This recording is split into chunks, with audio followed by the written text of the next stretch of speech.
Hello, puppies and kittens. Welcome to another episode of Blasphemers Bible.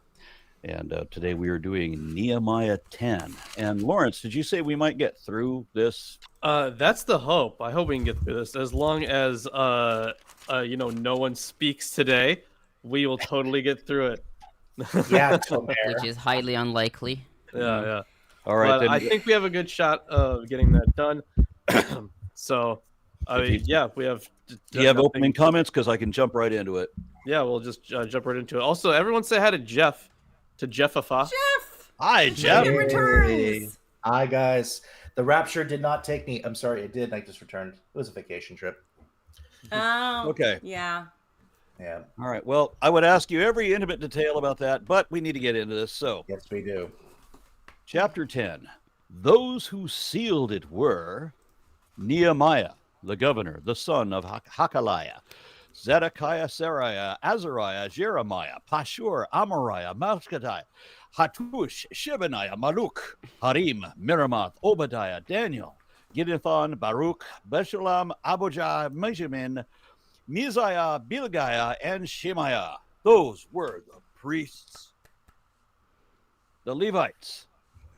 Jeshua, son of Azaniah, Binuai, the sons of Henadad, Kadmiel, and their associates Shebaniah, Hodiah, Kelita, Peliah, Hanan, Mika, Rehab, Hashabiah, Zakur, Sherebiah, Shebaniah, Halbadiah, Bani, and Beninu, the leaders of the people, Parosh, Pahath, Moab, Elam, Zatu, Bani, Bunni, Asgad, Bedai, Adonijah, Bigvai, Adin, Ater, Hezekiah, Azur, Hodiah, Hashum, Biziah, Harif, Anathoth, Nebai, Magpayash, Meshulam, Hezer, Meshahebel, Zadok, Jadua, Pelatiah, Hanu, Ananiah, Hoshea, Yehoshea, Hananiah, Hashub, Haloshesh, Pilha, Shobek, Rehom, Hashbana, Mazahah,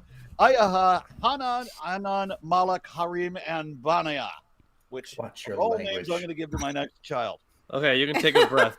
There's proof Arn can speak in tongues. Like the song. Yeah.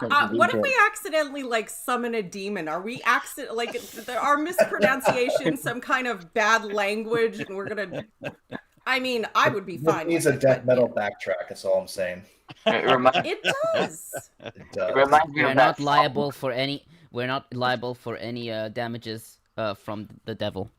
There's a song in Prince of Egypt where they're saying the gods of Egypt, Ra, and it's I don't know if it's metal, but it's it kind of reminds me of that. The powder, mut, nut, Yeah. ta. Now, Yeah. do you want to comment at this point, or do you want me to continue? Just a bunch of names. We might comment about names. I mean, what do you expect me? We want to know what Beat said about this. Pages of commentary just for the names. I mean, Beat is one thing. But I do have commentary, but not I have three sections for verses 1 through 29.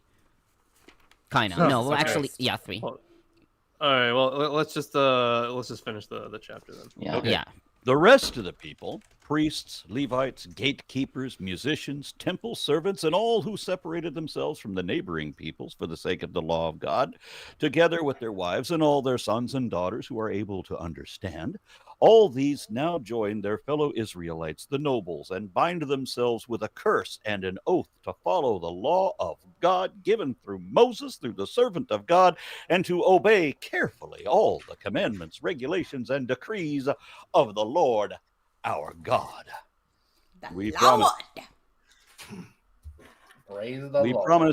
not to give our daughters in marriage to the peoples around us, regardless what they want, because women don't get free rights around us, or take their daughters for our sons, because we're bigoted that way. When the neighboring peoples bring merchandise or grain to sell on the Sabbath, we will not buy from them on the Sabbath or on any holy day. Every 7th year, we will forego working the land and will cancel all debts. So take out loans in the 6th year.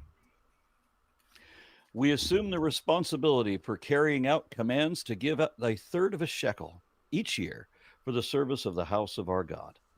For the bread set on the table, for the regular grain offerings and burnt offerings, and for the offerings on the Sabbath, and the new moon feasts, and the appointed festivals, for the holy offerings, for the sin offerings, to make an atonement for Israel, and for all the duties of the house of our God.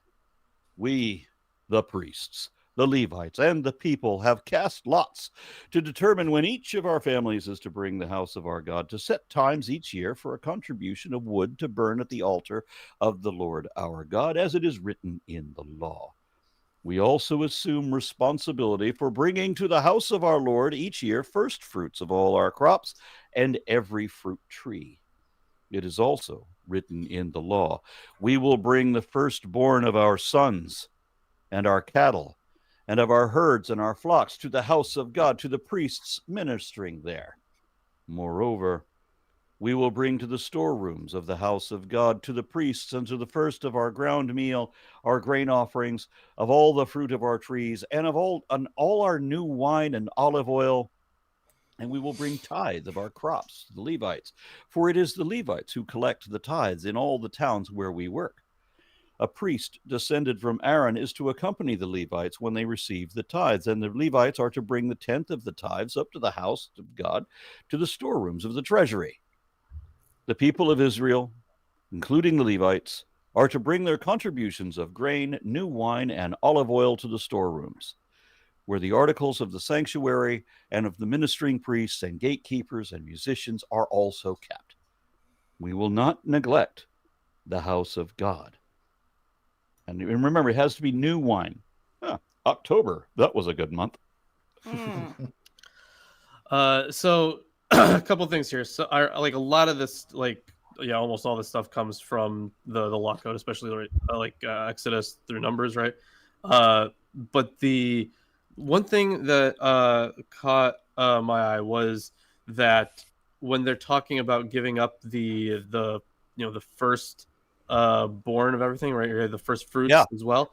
Yeah. So I remember there was a section in the law that we were talking about whether or not it was referring to sacrifice, because it looks like if you're giving your firstborn to the Levites here at this point, whatever it is being interpreted as giving it up for temple service. Although I guess you could also argue it the other way. I guess this could be argued either way now that I think about it. Remember, we haven't gotten to Ezekiel yet, where he says that that God put up these laws so that they would be horrified at the sacrifice of their firstborn sons. Oh, sure, yeah. So I remember us talking about that earlier in the show. And also the whole 7th year thing, right? That's also based off of the law, but I forget how similar it was. I'm sure Tomer has all that put together, but this is part of the their calendar year, where it's like because God took the 7th day off, they would take the 7th year off, and the thing is, this would actually play a role in a lot of prophetic stuff. So like in Daniel, they talk about weeks of years, and this is the kind of structure that they're referring to. It is. I mean, we've covered how 7 is a sacred number, and then 49 being 7 of 7 is sort of doubly sacred, if you want to put it that way. And that's, gets into the whole year of Jubilee. They don't reference Jubilee specifically here. I do always find it interesting how conservatives love the verses about how you're not allowed to intermarry, but they never want to talk about the ones where you're supposed to forgive everybody's debt. Yeah. So, only the cruel verses. But yeah, this is... your anti-misogynists really love Nehemiah. Yeah, I'm sure they'll say something like, Jesus came to fulfill the law. He forgives all of our sins and our debts spiritually. Yes. That's the only thing they want to forgive is sins, which they can arbitrarily select based on, various criteria, and forgive in a way that doesn't actually involve them giving up anything. like forgiving student loans would actually require giving up something.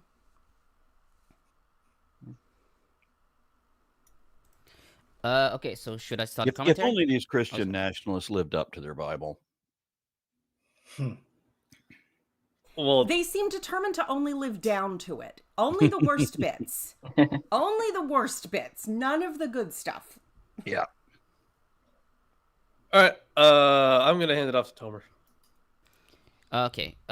So we'll start with verses 2 through 8, which is so in the Masoretic text, verse 1 is the last verse of chapter 9 of the Old Testament. Okay.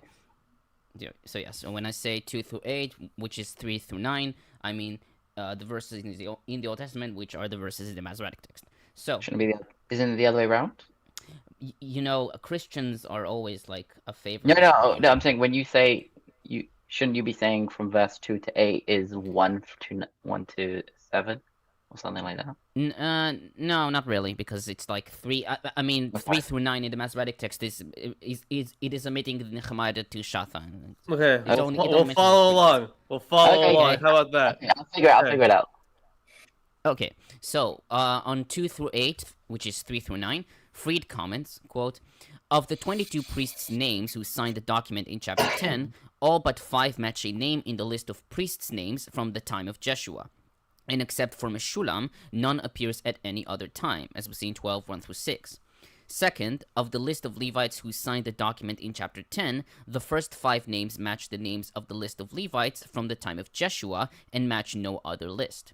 This suggests we have here a list of personal names of priests and Levites who came up with Zerubbabel and Jeshua, as the text says, in the time of Darius I, rather than being either family names or names of individuals who lived during the reign of either King Artaxerxes. This implies that the list of priestly names here in chapter 10 is an artificial construct, as most scholars assume, or that the list of signers really does go back to the time of Zerubbabel and Jeshua, and that this is when we must date this document. So when you say Jeshua, you're talking about Joshua? No, Jeshua. Yes. Joshua, the high priest. I think. Would I it think be pronounced that way? Because I thought it was supposed to be pronounced Yeshua. It's Oh, it Yeshua. would be Yes, it is Yeshua, but Joshua is Yehoshua. Oh, Yeah. okay. So is Yeshua not Jesus? The name? He is. Yeah. This is Jesus. I mean, it is Different To be honest, Jesus. it is complicated because I think in the Septuagint, Joshua is called Jesus. So they already saw those two names as being like pretty much equivalent. And I They think are pretty this, similar. They do They're seem very to be similar, yeah. variations on a theme. I think actually, I don't know if this name is Jesus in the Septuagint. It might be actually something different. But as far as we understand it, Jesus's actual name at the time in Hebrew would have been Yeshua, which is like the shortened version of Yehoshua. Okay, on 9 through 13, which is 10 through 14, Smith comments, quote, "The list of names in 10 through 14, which is 9 through 13, includes key Levitical figures, and several seem to be the same people who agreed to stand with Ezra for the reading and interpretation of the Torah in 8:7. Since these 8 individuals explained the Torah that Ezra was reading to the people gathered at the Watergate for the New Year festival, as we see in 8:7 through 9, they were strong supporters of the spiritual reforms described in EN. The minor variations in the spelling of some of the names may represent scribal errors or purposeful changes that update the spelling, or they may witness to the phonetic development of certain sounds."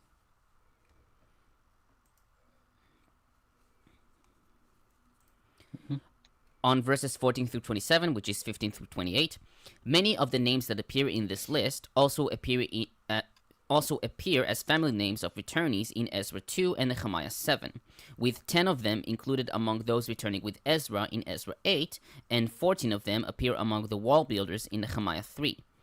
Freed writes that this list is suspicious, since the names of the wall builders should not be the same as that of the names of those signing the Amanah.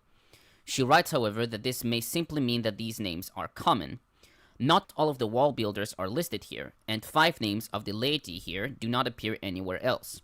She writes that if this portion of the list of lay people was copied from the authentic list of wall builders, it may be that only the names of the priests and Levites are genuine, and that the redactor added the lay names to involve all Israel in the Amanah. She writes, quote, "If this chapter is based on an authentic document to govern the ongoing operation of the temple, as is supposed here, then there would be no reason for the laity to sign it."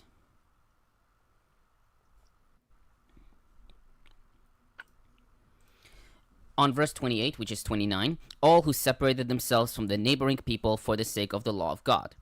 Several commentators like Pseudo-Rashi and Japhet take those people to be proselytes, foreigners who were separated from the peoples of the lands, who joined the Israelites and followed God's Torah.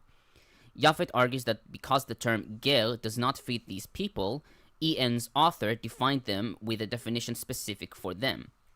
Harrington, however, writes that the overall tenor of the book is not inclusive, but exclusive.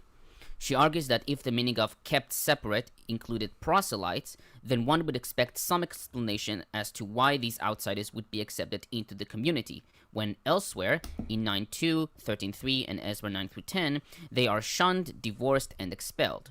She writes that the phrase probably refers to the existing community that had kept themselves separate from the local population.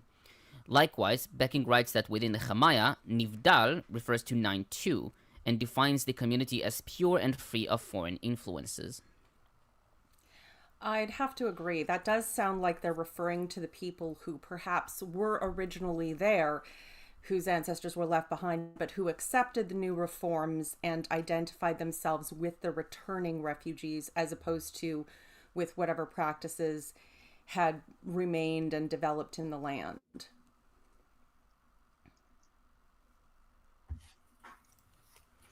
On verse 29, which is 30, this verse, as well as verse 28, is written in third person, except for our Lord, which Fritz takes as indicating that it is not part of the original template association agreement. She notes Pakala's opinion that this entire chapter is dependent on verses 28 through 29, and would be incomprehensible without them. She argues that they were likely added by the author of Nehemiah 8 and 9 to connect this agreement to those chapters. Thus, even those who did not sign the agreement also agreed, by a curse and an oath, to separate themselves from other nations, and to follow Yahweh's Torah. She writes that it is a summarizing statement made by the biblical author when the document was incorporated into Nehemiah. Moreover, the author seems to assume a written Pentateuch, suggesting a very late addition to the text, likely added by the author of Ezra 7, 1-10, the author who put Nehemiah 8-10 together and added it to the book. Yeah, that sounds about right. It's interesting, though, just the way that this is structured to be exclusionary with the option to buy in for the local original people if they follow all of these really controlling and exclusionary rules. I find it creepy and controlling and gross. Can't argue with okay. that one. He said you can't argue with that one. Okay, on 30 through 39, which is 31 through 41, this section is usually called Nehemiah's Code, quote unquote. Several commentators note that these verses have a different style than the Nehemiah memoir. Japhet notes that E. Kaufman called this code a halachic exegesis, and he wrote Midrash Halacha, and claimed that there is not a single commandment in it that is written in the Torah. And this code ultimately interprets laws in the Torah which were unclear or obsolete. Likewise, Becking, following Kleins, writes that the content is based on the appropriation of existing legal rules for the momentum.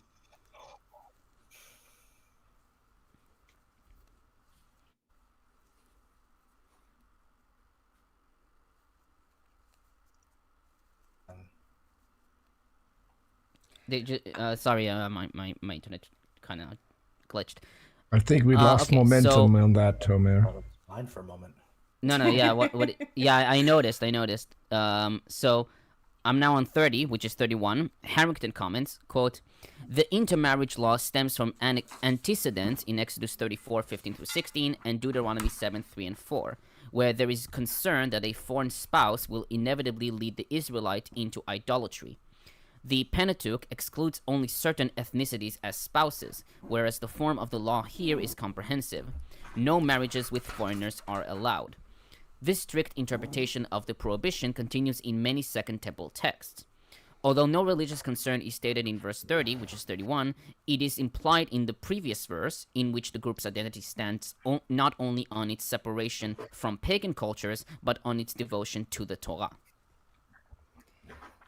I do find it really interesting how, instead of returning to the people who have remained in the land and continued, whatever traditional practices within the best of their capacity to do so, they come in and say, no, we are the true faith. We are the true believers. Look at you, kitty.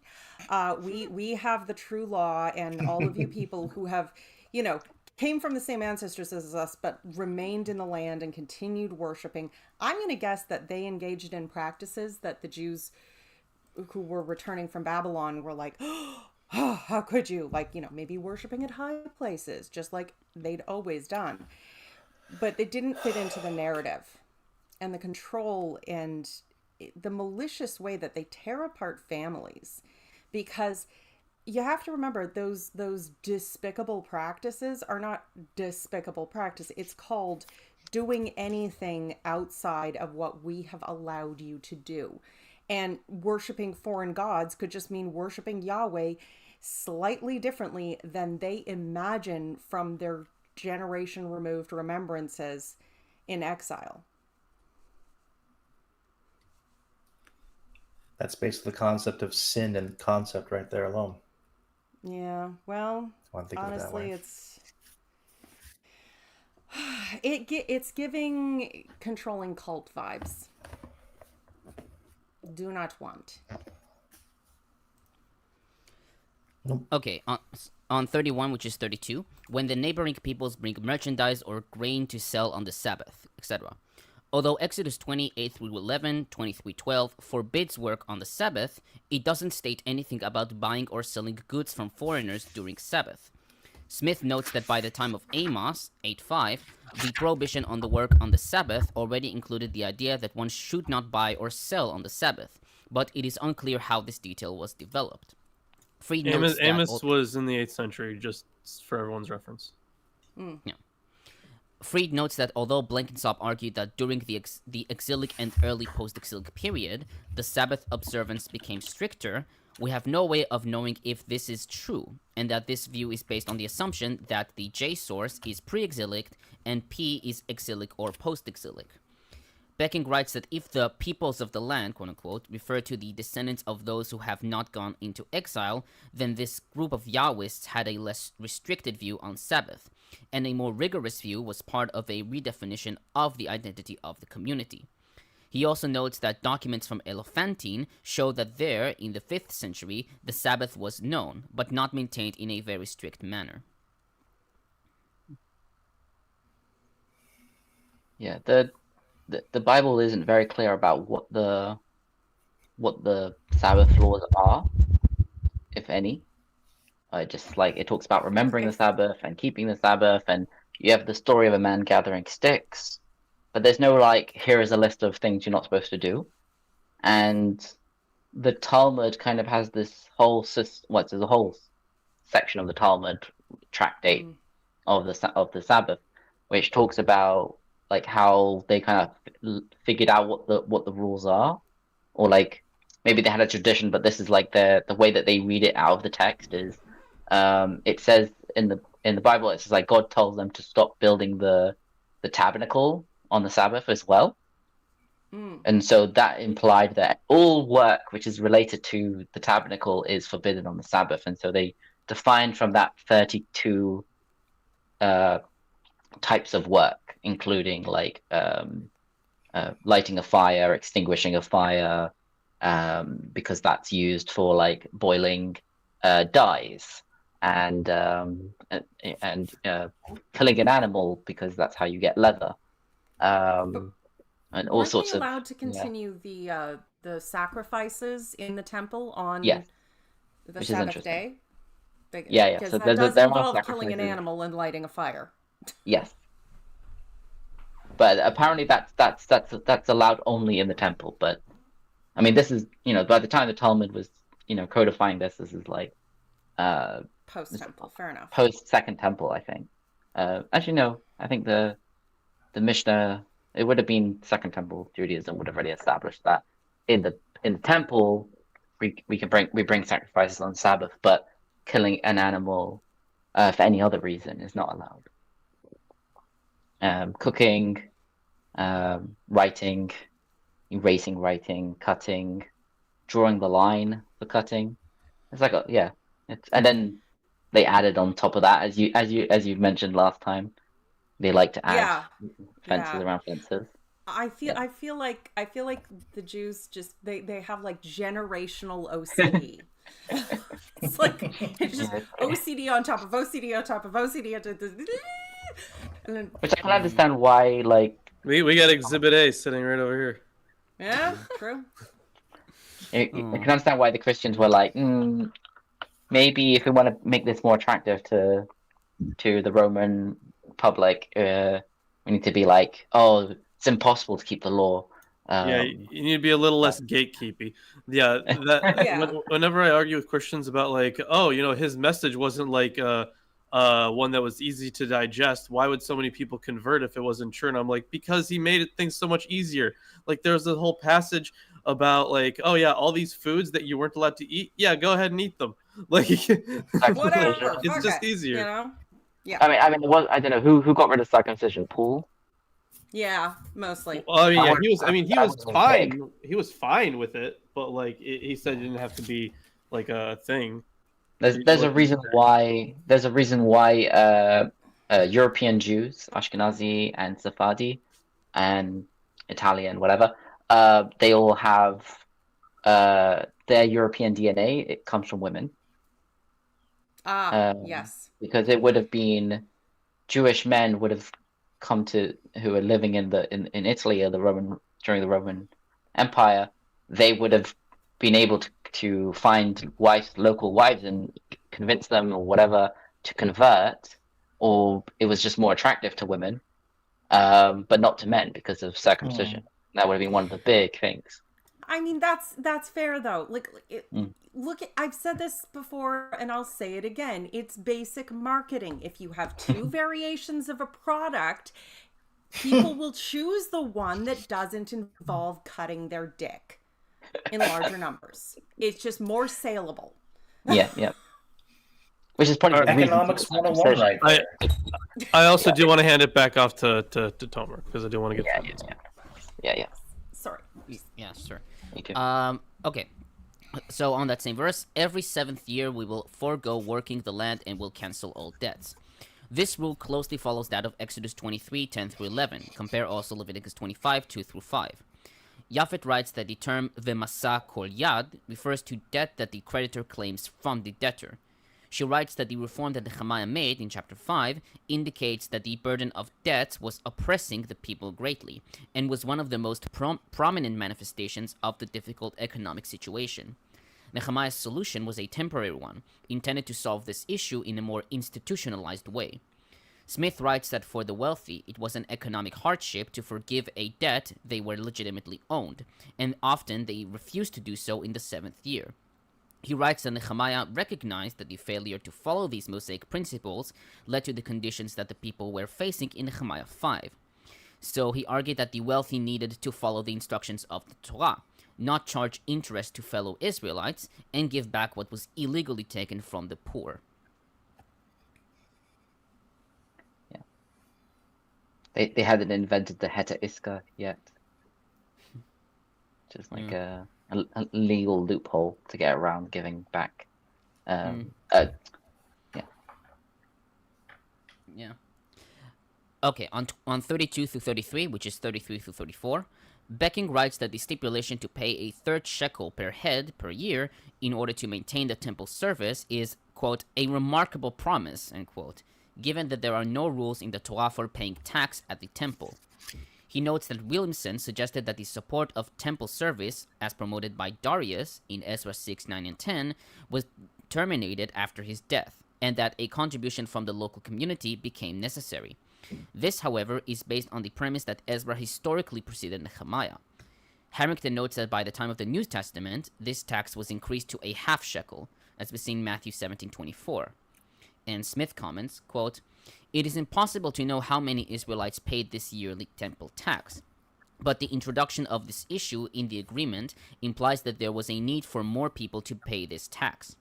During the reign of King Darius, the Persian government paid a large amount of money to cover the full cost of rebuilding of the temple, in Ezra 6:8, and King Artaxerxes made smaller amounts available if Ezra needed them, as we see in Ezra 7:21 and 22.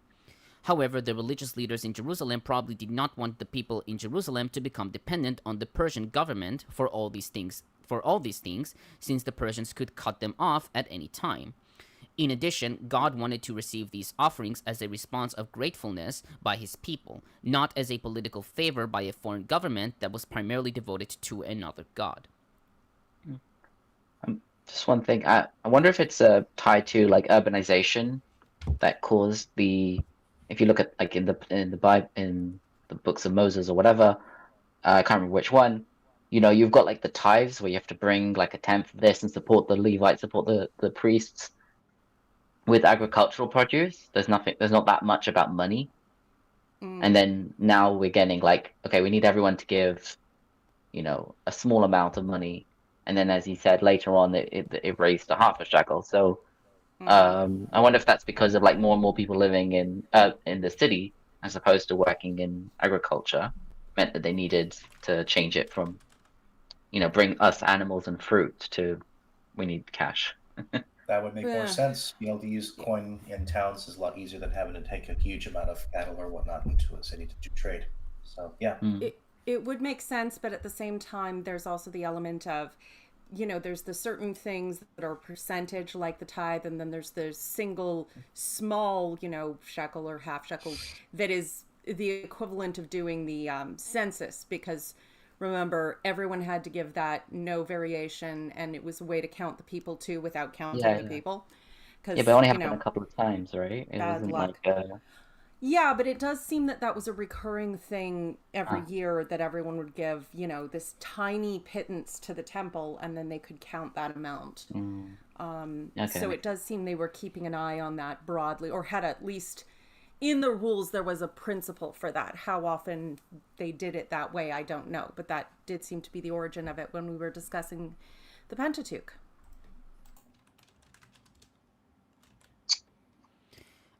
Okay, on 34, which is 35, there is no explicit reference in the Torah to a wood offering, in Hebrew korban ha'etzim.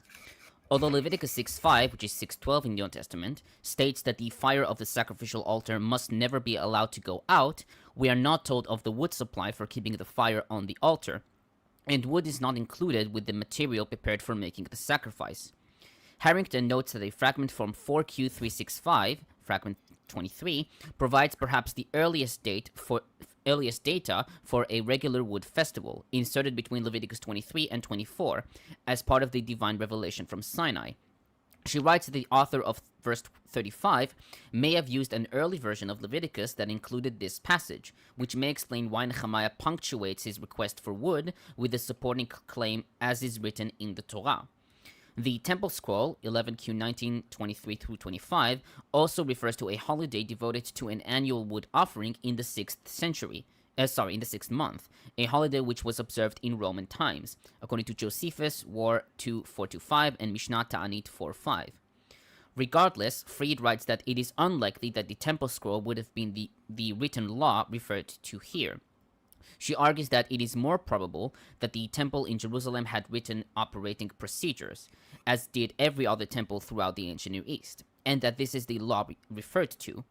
She notes that Kleins suggests that it is this agreement that establishes a mechanism for fulfilling the temple's basic need of a continuous fire on the altar.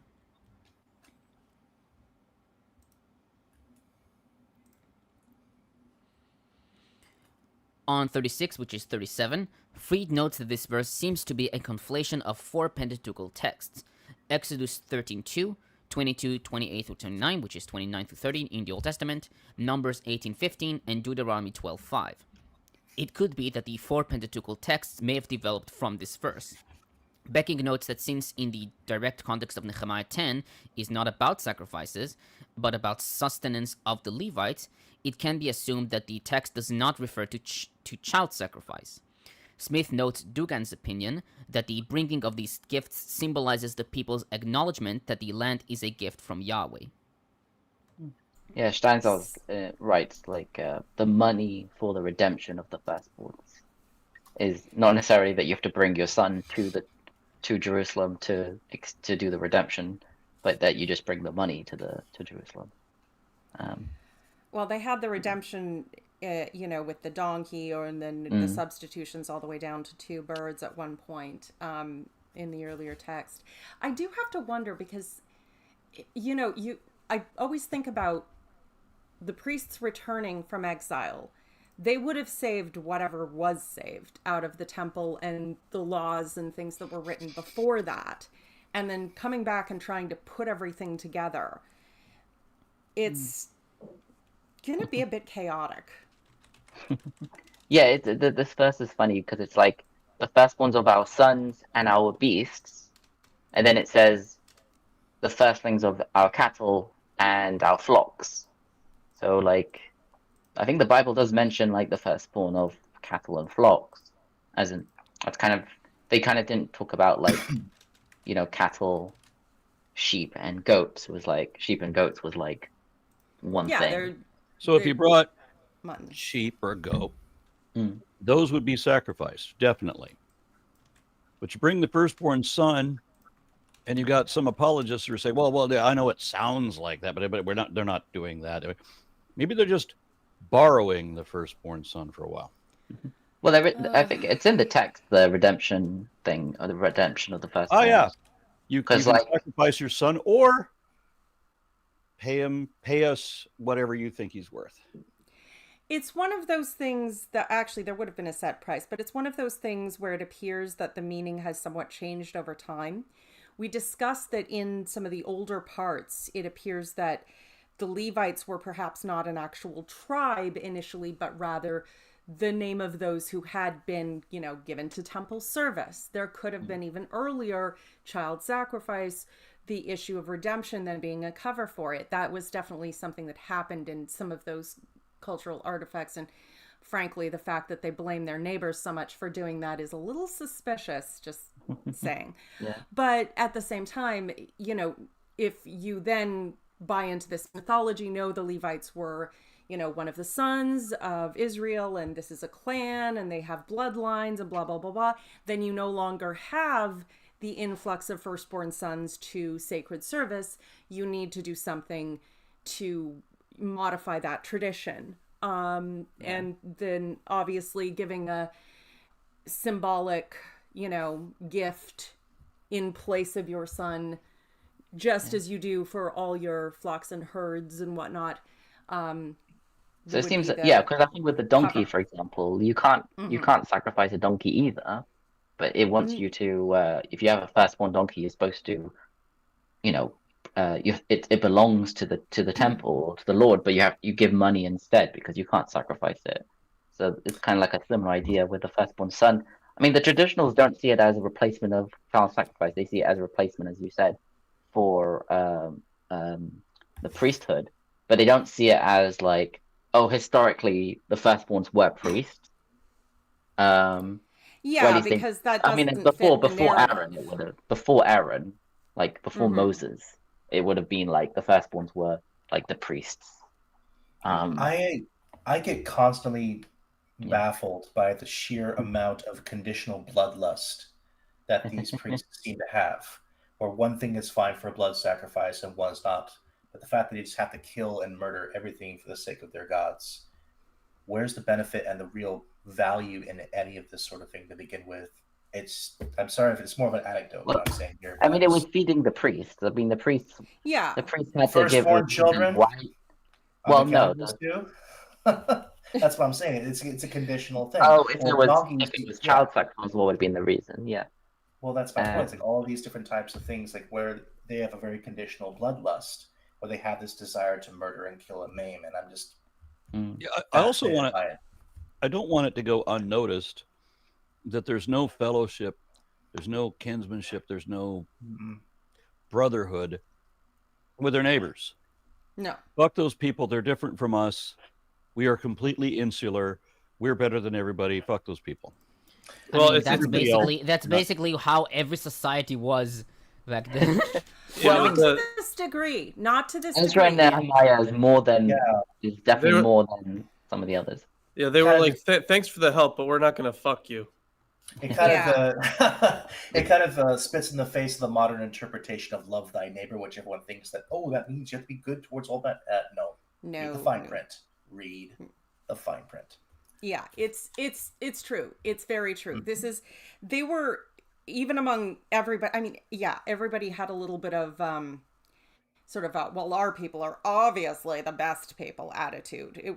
That was by no means unique. But the Jews really took it to an extreme here. And, Ezra-Nehemiah really seemed to have spearheaded that being a really fundamental element of the religion moving forward. Because remember, there were more traditional practices prior to this. And they really leaned into, no, we're going full exclusion. Nobody who does any of the traditional practices is allowed to call themselves one of us.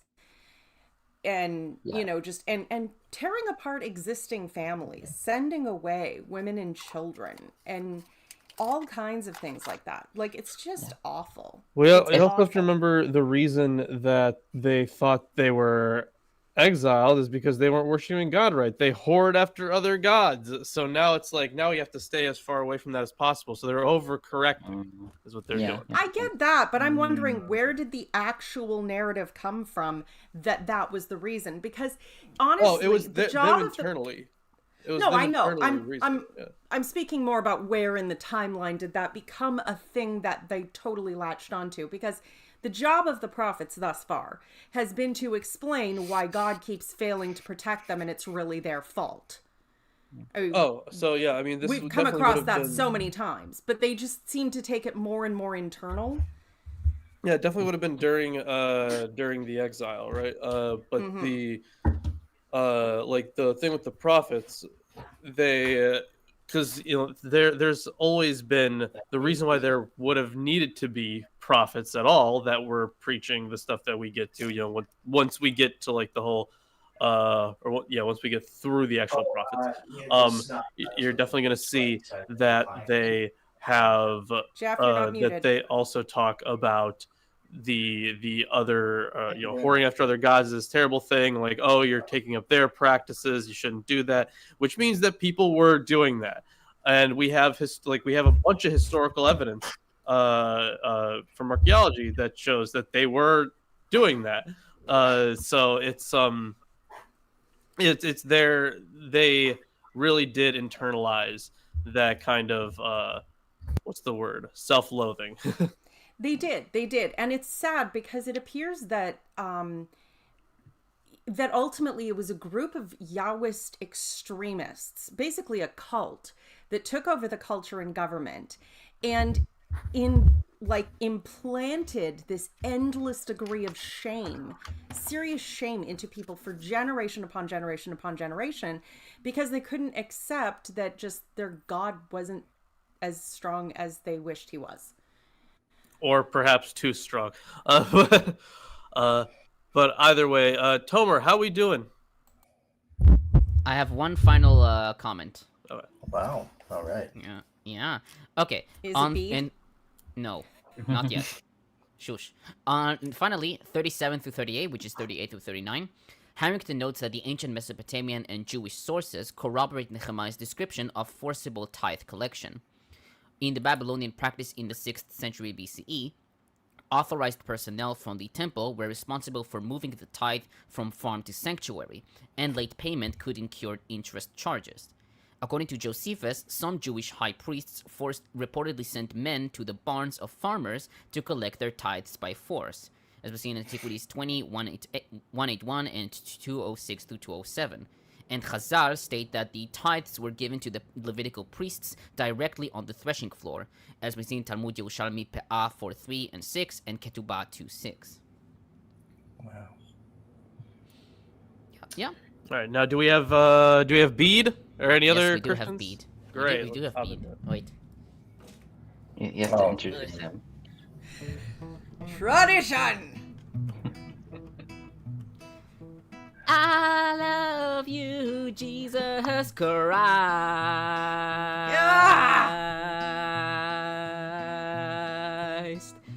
Jesus Christ. Jesus Christ, will you stop? No. Bead. Bead. Bead. Well, you know what? Glad Okay, you're it's sticking to good now. mathematics.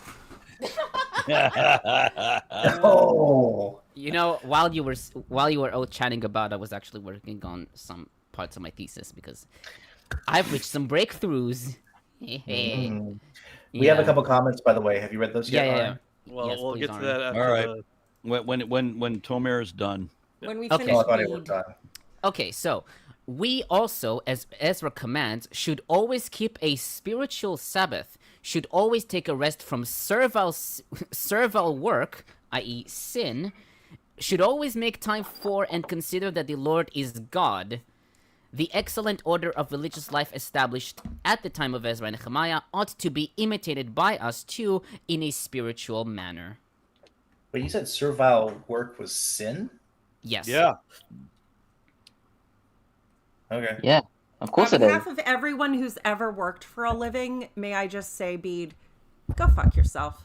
Yeah, thank you. Of course, servile work is a sin. You need to make money by, selling oil or whatever it is that they do in Christian churches. Whatever. Snake oil. Well, they have to cover the sex abuse lawsuits somehow, right? Hmm. All right. Anyways, so now I'm guessing that was it for bead. Yes, that was it. All right, great. We got some comments. Okay. Yeah. So Harja Singh offers 40 Indian rupee, which I think is about 45 cents American. Thank you. And says, any thoughts on Sikhism? And I don't have a lot of thoughts on Sikhism because they're not hugely relevant in my work. But I did make a video a month ago that mentioned Sikhism. And the reason I mentioned them was to bring up the point that Christians who, where I live, think that Christianity is the oldest religion. Not even kidding. They think that everybody was Christian once upon a time. That Moses was a Christian and all of that. That the source of every ethnicity is Christian. That they were all Christian to begin with. All of that. And I wanted to point out that there are times and places where Christianity doesn't even come up. Like I had read a number of articles. There actually are a number of articles that talk about Guru Nanak, the founder of the Sikh religion, who was influenced by what they call the two great religions, which in his time and place were Islam and Hinduism, not Christianity. Christianity was not one of the two great religions. And I've seen a number of sources that talk about how how Sikhism is like a harmonization or a blending. It's syncretic. It is a syncretic faith, yeah. The better attributes of both Islam and Hinduism with none of the iniquities, that sort of thing. That's what I said about it. And a bunch of Sikhs came into the comment section to condemn me for criticizing a religion I don't know about when I did not say one critical thing. Now, my job is to criticize religion, but I was criticizing Christianity for being so self-centered when there are Sikhs who, according to these sources, talk about the two great religions, and Christianity is not one of those two great religions.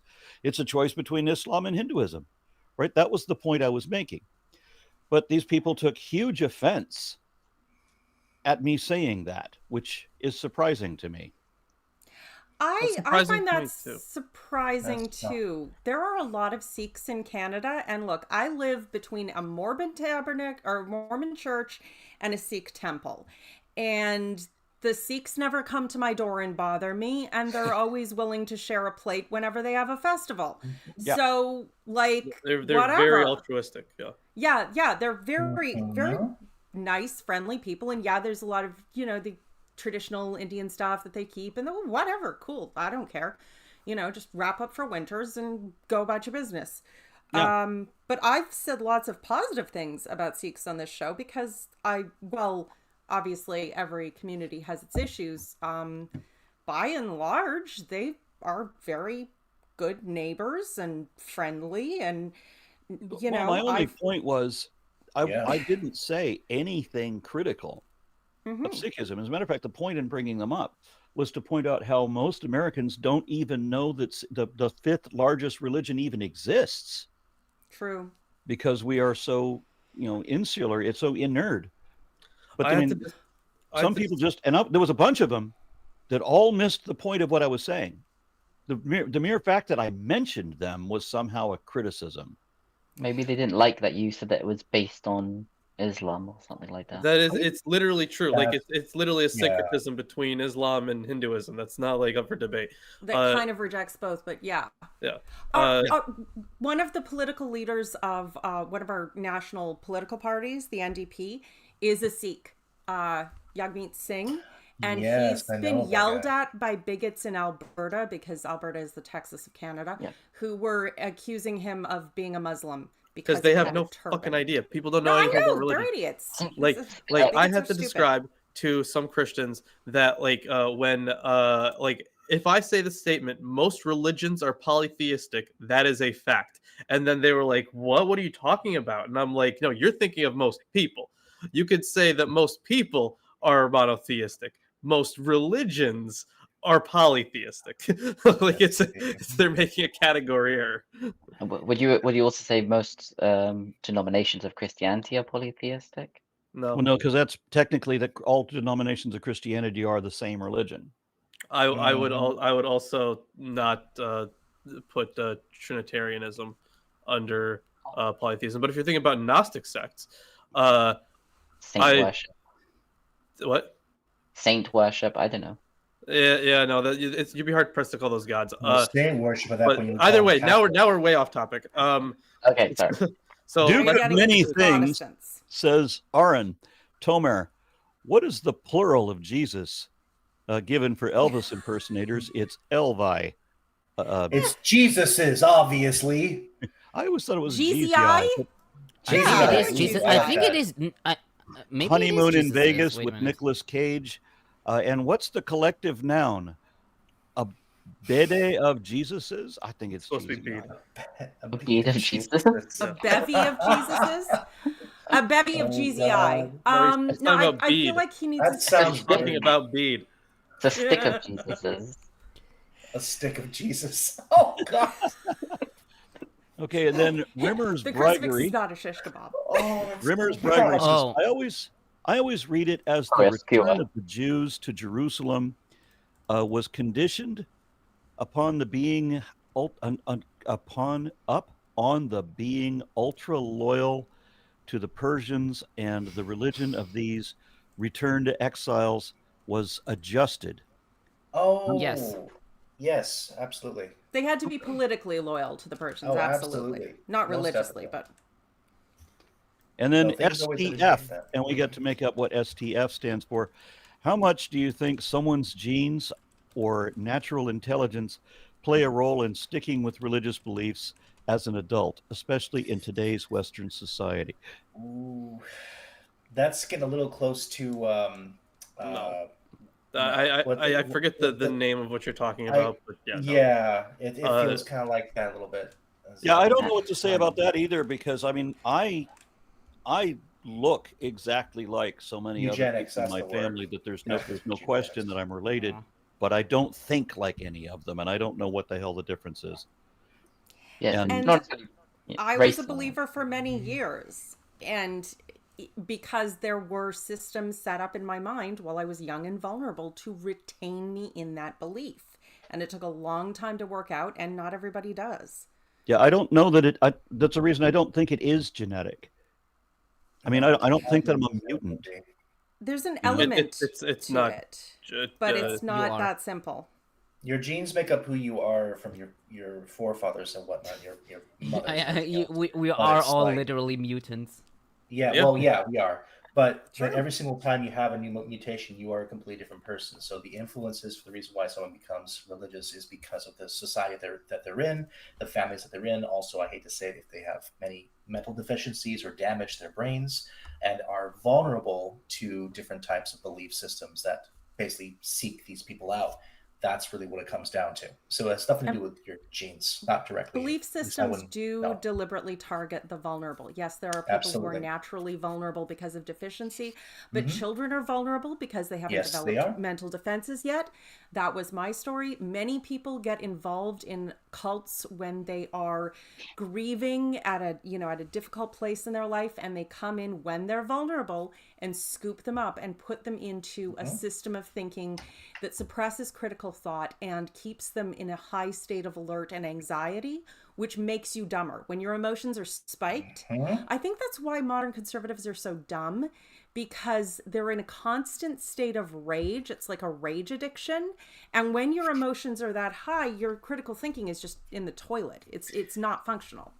I have a student that I teach privately who is extremely conservative, and his family really puts a lot of pressure on him for that reason. And he can't read very well and can't focus very well because all he can ever think about is the stuff that happens right now in the world. So I know exactly from firsthand that is very much the case. Yeah, a big argument against the idea of like genetics influencing religion is just look at the difference between Europe and the United States. Like Beautiful. Genetically, very, very similar populations. But unless you want to argue that Americans are natural intelligence is lower. But... You know what? They started with the Puritans. They started with the Puritans. Those people have a genetic stick up their ass. Before we get into any super hot takes that are going to get people canceled, how about we hop into the next chapter? All right, who's reading this one? You know what? I can. Here's the thing. I will read this one, and then I have to go do something, and I'll be back. So I will read chapter 11 here.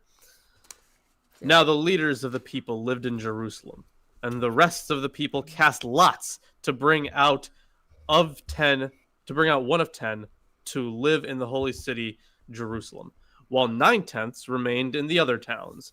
And the people blessed all those who willingly offered to live in Jerusalem.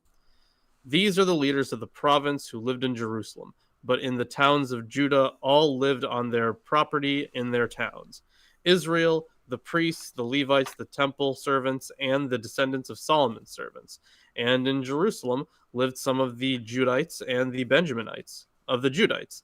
Athiah, son of Uzziah, son of Zechariah, son of Amariah, son of Shephatiah, son of Mahalalel, of the descendants of Perez. And Maaseiah, son of Baruch, son of Hoseh, son of Haziah, son of Adiah, son of Yoarib, son of Zechariah, son of Shelonite. All the descendants of Perez who lived in Jerusalem were 468 valiant warriors. And these are the Benjaminites. Salus, son of Meshulam, son of Yoed, son of Pedaiah, son of Kaliah, son of Maaseiah, son of Ithiel, son of Yeshaiah, and his brothers, Gabai, Salai, 928. Yoel, son of Zikri, was their overseer, and Judah, son of Hasanua, was second in charge of the city. Of the priests, Yediah, son of Yoarib, Yakin, Sariah, son of Hilkiah, son of Meshulam, son of Zadok, son of Meraioth, son of Ahituv, officer of the house of God, and their associates who did the work of the house, 822. And Adiah, son of Yeroham, son of Pelaliah, son of Amzi, son of Zechariah, son of Pashur, son of Malchiah, and his associates, heads of ancestral houses, 242. And Amashai, son of Azarel, son of Azai, son of Meshulamoth, son of Immer, and their associates, valiant warriors, 128. Their overseer was Zabdiel, son of Hagidolim. And of the Levites, Shemaiah, son of Hashub, son of Azrikam, son of Hashabiah, son of Buni, and Shabbathai and Yozabad of the leaders of the Levites, who were over the outside work of the house of God, and Mattaniah, son of Micah, son of Zabdi, son of Asaph, who was the leader to begin the thanksgiving and prayer, and Bakbukiah, the second among his associates, and Abda, son of Shamua, son of Galal, son of Yeduthan. All the Levites in the holy city were 284. The gatekeepers, Akub, Talmon, and their associates who kept watch at the gates were 172. And the rest of Israel and the priests and the Levites were in all the towns of Judah, all of them in their inheritance. But the temple servants lived on Ophel, and Ziha and Gishpa were over the temple servants. The overseer of the Levites in Jerusalem was Uzi, son of Bani, son of Hashabiah, son of Mattaniah, son of Micah, of the descendants of Asaph, the singers in charge of the work of the house of God. For there was a command from the king concerning them, and a settled provision for the singers, as was required every day. And Pethiah, son Singers gotta of eat too. Meshzabal, of the descendants of Zerah, son of Judah, was at the king's hand in all matters concerning the people. Lawrence, I just learned And something as from for- you. Well, you can keep it until later. Well, And no. as This for the is villages- it's relevant. It's relevant. I learned something from you. Now I Great, know tell me when I finish the chapter. why all the Christians are against infinite regress. Okay. And as for the Headaches. villages with their fields, some of the people of Judah lived in Kiriath Arba and its villages, and in Dibon and its villages, and in Yekabziel and its villages, and in Yeshua and Molada and Beth Pelet, in Hazar Shual, in Beersheba and its villages, in Ziklag, in Makona and its villages, in En Rimon, in Zorah, in Yarmuth, Zanoah, Adulam, and their villages, Lachish and its fields, and Azekah and its villages. So they camped from Beersheba to the valley of Hinnom. The people of Benjamin also lived from Geba onward at Michmash, Aya, Bethel and its villages, Anathoth, Nab, Ananiah, Hazor, Rama, Gittaim, Hadid, Zeboim, Nebalat, Lud, and Ono, the valley of artisans. And certain divisions of the Levites in Judah were joined to Benjamin. And that is chapter 11. The word of the Lord. That was a lot. will put So you to sleep. unless someone else has something to say about that list of names, I'm sure that he has. Why Drink do we some have tea to is what have I'd things? say. It's just a list of names. I mean, I I ju- get that.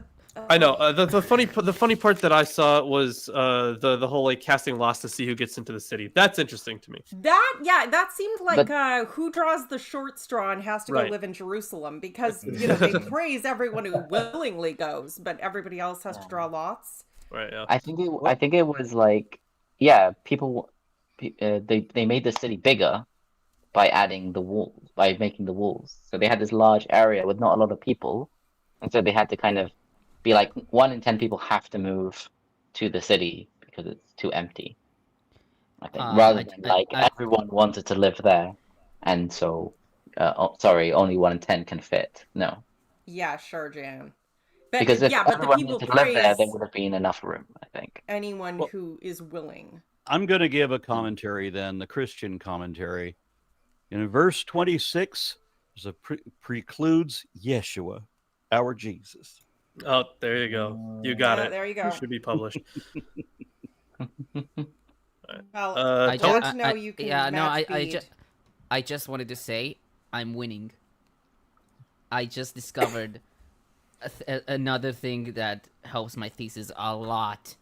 And oh my god, I'm serious. Congratulations, but we're not doing a math stream today. I know. I'm sorry, but it's just Focus, Tomer, focus. You're going off Getting topic. a drink. You Yeah, start geez, getting a man. drink, Tomer. No, always holding us up, Tomer. I tell you. I Why mean, is this Homer is- always off topic. There seems to be a guy who in this list whose name is the Bottle of God. Wait, Bakbuk? Bakbuk, yeah. Ah, yeah, I guess Bakbuk, yeah. Yeah, the bottle of God. Or, You know what I I'm mean, there saying? is another option, wasting of Jehovah, of Yahweh. The wasting, The wasting, yeah. like Um, distraction, or Wait. this. That doesn't sound like a name you would give someone. Like, I mean, you read all the names, right? Drekia. I mean, it does appear again in 9, in 12, 9, and 25, but I just want to check real quick. Oh, okay. So Fried has this interesting comment. So Bakbukia may be parallel to Bakbakar of the corresponding verse in Chronicles, in 1 Chronicles 9:15, where there too he is listed second. A Bakbuk is included among the Netinim in Ezra 2:51 and Nehemiah 7:53. Bakbuk is the same name as Bakbukia, but without the theophoric. The Yeah. chronicler also mentions a Heresh and a Galal who are not included here. Wait, did it not mean bottle? I Back think then? it does mean. I mean, it does. I think it does mean like bottle, but like, Maybe more like, source of water or something like that. I don't know. could be. I can check Halat. Yeah. Oh, okay. There weren't any other weird names that I saw. I mean, Oh, actually, according to okay, so it does mean bottle, but like, there is El Bakbuk in, I think, in Arabic, which means the chatterer oh, okay. or something like that. Oh, there is. So from now on, yeah. we will know Tomer as El Bakbuk. There is like sound imitation, like gurgle. Bakbaka in Arabic means to bubble or chatter.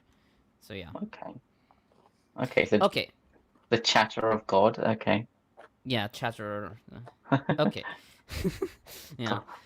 So we'll start with verse Being 1. chatty. Yes. Yeah. Okay, so on verse 1, the rest of the people cast lots. Harrington writes that the lots were probably made from small stones or pieces of wood. She writes that while casting lots seems like a matter of luck, it was believed that Yahweh was involved in the process and in control of its outcome, as we see in Proverbs 16:33.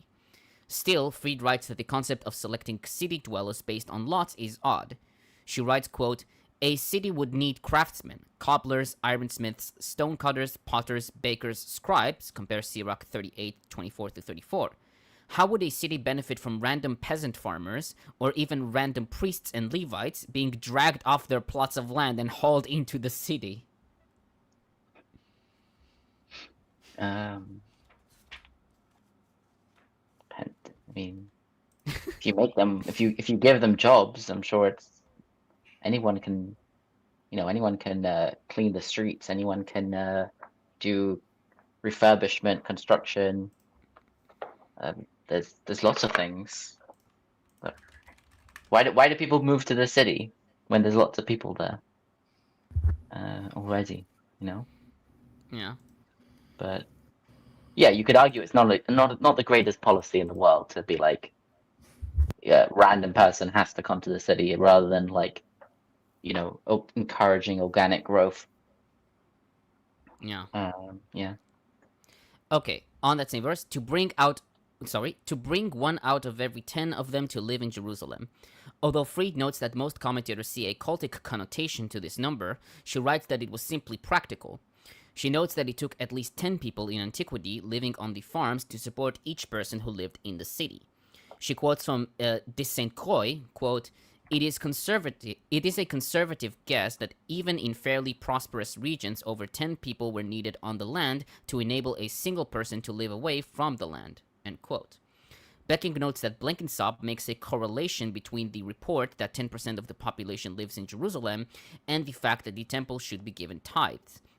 He writes that this parallel underscores the utopian character of the list.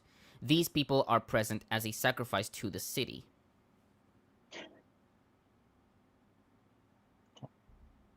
I mean, this is a kind of an example of like where religious belief can be bad on like an economic level. If they really believe that God was going to choose through the goyrel, through the how do you say it, raffle, like the right people for the city, they're going to end up that they really believed it, and it would have made quite a big economic impact on the city, because it would have just been random people. Mm-hmm.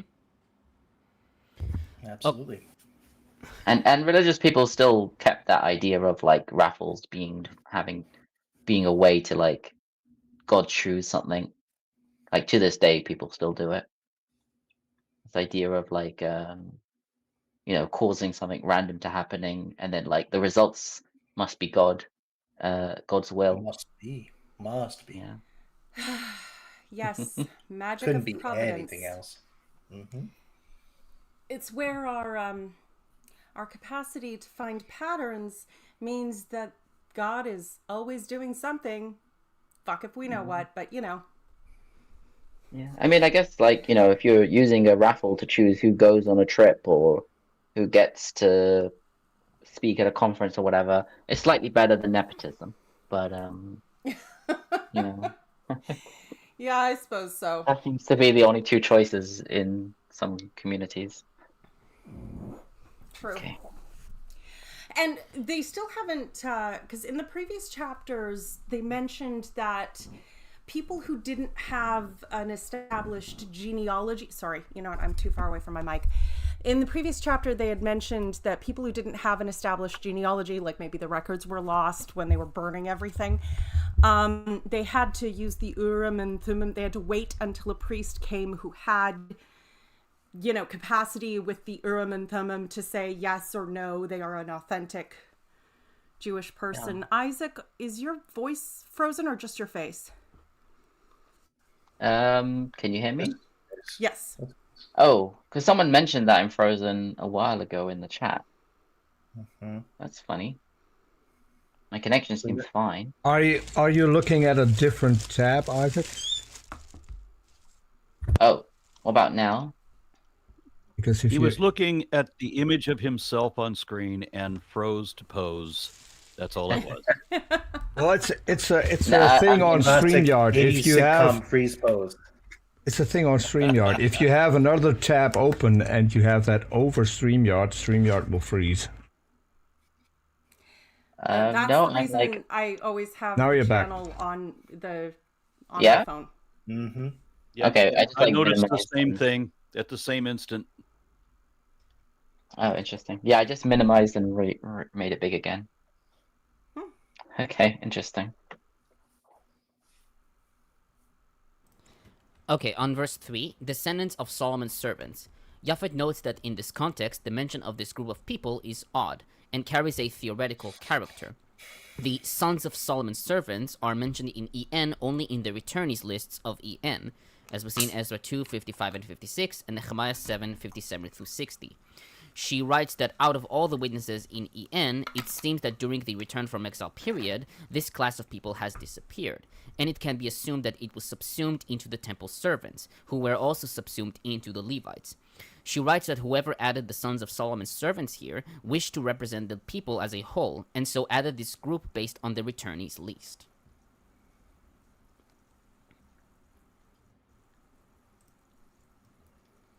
Does it ever feel like they're trying to fill things out to make them look more impressive? Extra sock stack. These lists are like just copying a lot of stuff. Well, it is true that if you fill things out, you will look more impressive. It's giving, special angles for the Instagram story. Mm-hmm. Okay, on verses 7 through 9, Becking comments, quote, "The section about the Benjaminites in Jerusalem seems to be editorially in disorder in comparison to the previous section. Here, too, some people are named with a venerable lineage, Salu, Joel, and Yehudah. The note about the total number of Benjaminites, 928 in this case, is placed in between. In addition, it was agreed that Gabbai and Salai came to Salu. The text in Nehemiah may be an editing of an older list. See 1 Chronicles 9, 7-9. The titles of Joel and Yehudah, namely Pakid, authority, and Al-Ha'ir Mishneh, second in line with authority over the city, indicate positions in the administration of the city and are not connected to the concept of the tribal organization.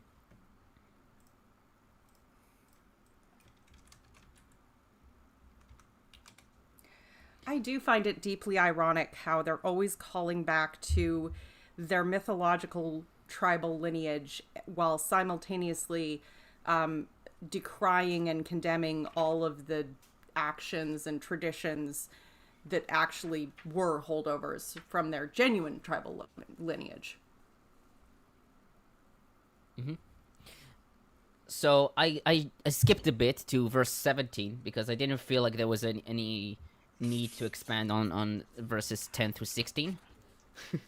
What? Yeah. I mean I could find some comments. No, this is fine. No, please. This is all right. Welcome to the world, man. You're happily embraced by all of us here. Yeah. Okay, on verse 17, Harrington comments, quote, "The Hebrew is awkward here, but it appears that Matanya..."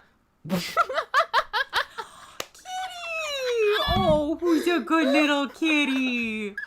Oh, look, are you sitting on the warm keyboard? Yes, you are.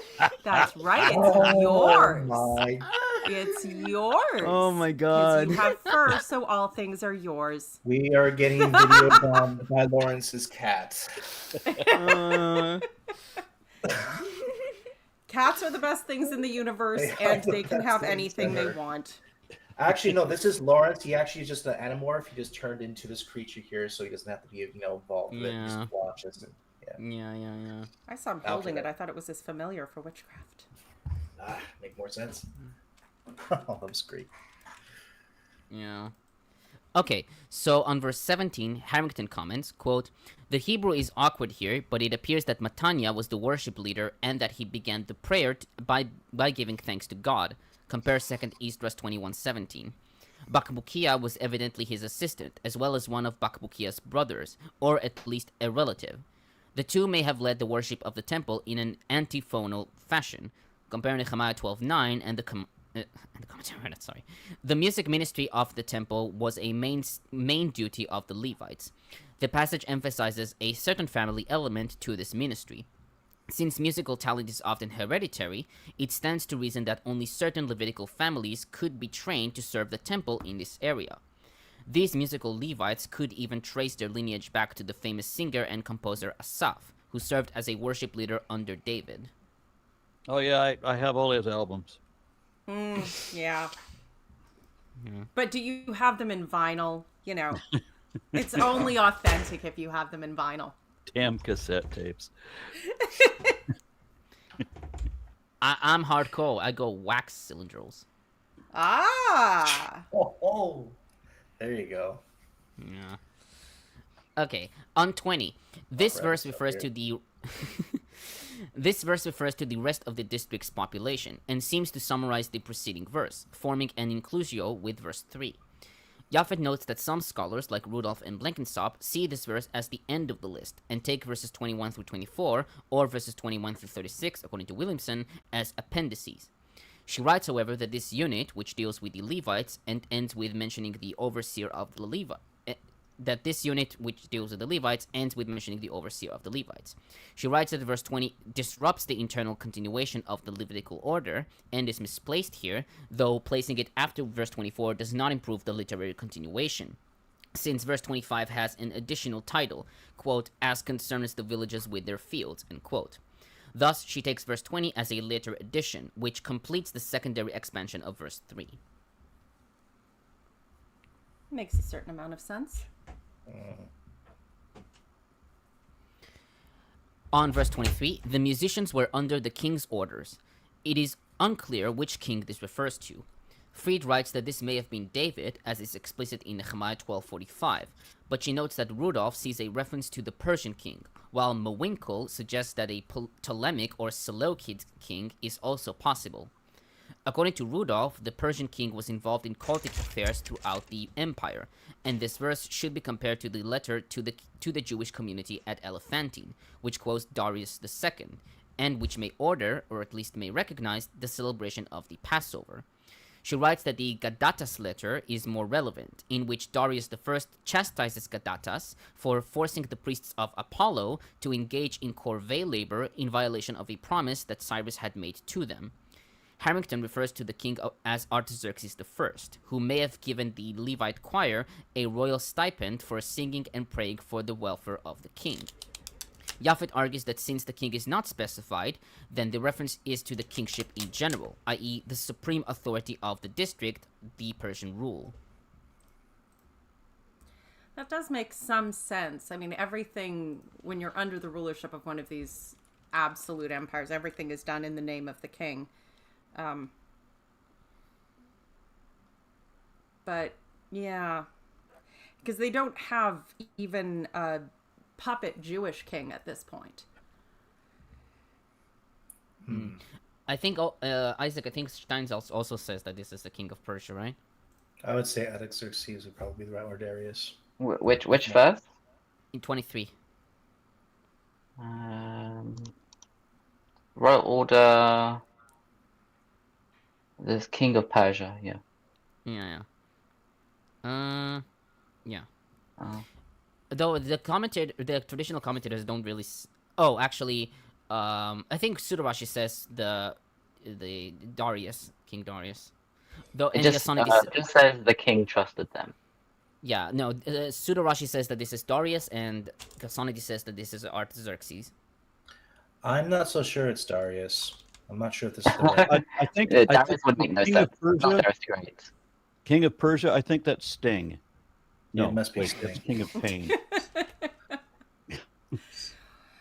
Yeah, the reason why, like, I mean, I don't see it in my Sudarashi, but the reason why Sudarashi would say Darius is because Sudarashi thinks that Darius, Artaxerxes, and sometimes Cyrus are all the same person. Oh, I mean, he says to spend money from King Darius's treasury. So Right. Yeah, the whole missing Okay, years. yes. If it We says talked King about that Darius, before. treasure. That's But like right. No, historically, Darius Okay. would have been before this time because, Mm-hmm. but I think even Ezra mentions Artaxerxes, which would have been after Darius. Mm-hmm. So yeah, That's why I was thinking it was Artaxerxes for that reason, but maybe I'm wrong. yeah. A lot of like rabbinic scholars and stuff. They actually mix those. The ones that don't think that they're all the same person will switch them around so that Darius is the son of Artaxerxes. So Artaxerxes is the king in the story of Esther, even though that also doesn't line up in the timeline. But they'll say that there is a king, Ahasuerus, and then they'll have Darius as his son, Yeah, which should be the other way around. But it's Trying to figure out this timeline is a headache because it doesn't make sense half the time. And it doesn't. Yeah, because it was written way they're after. wrong about everything, about Yeah, who we was really are. king when and what son.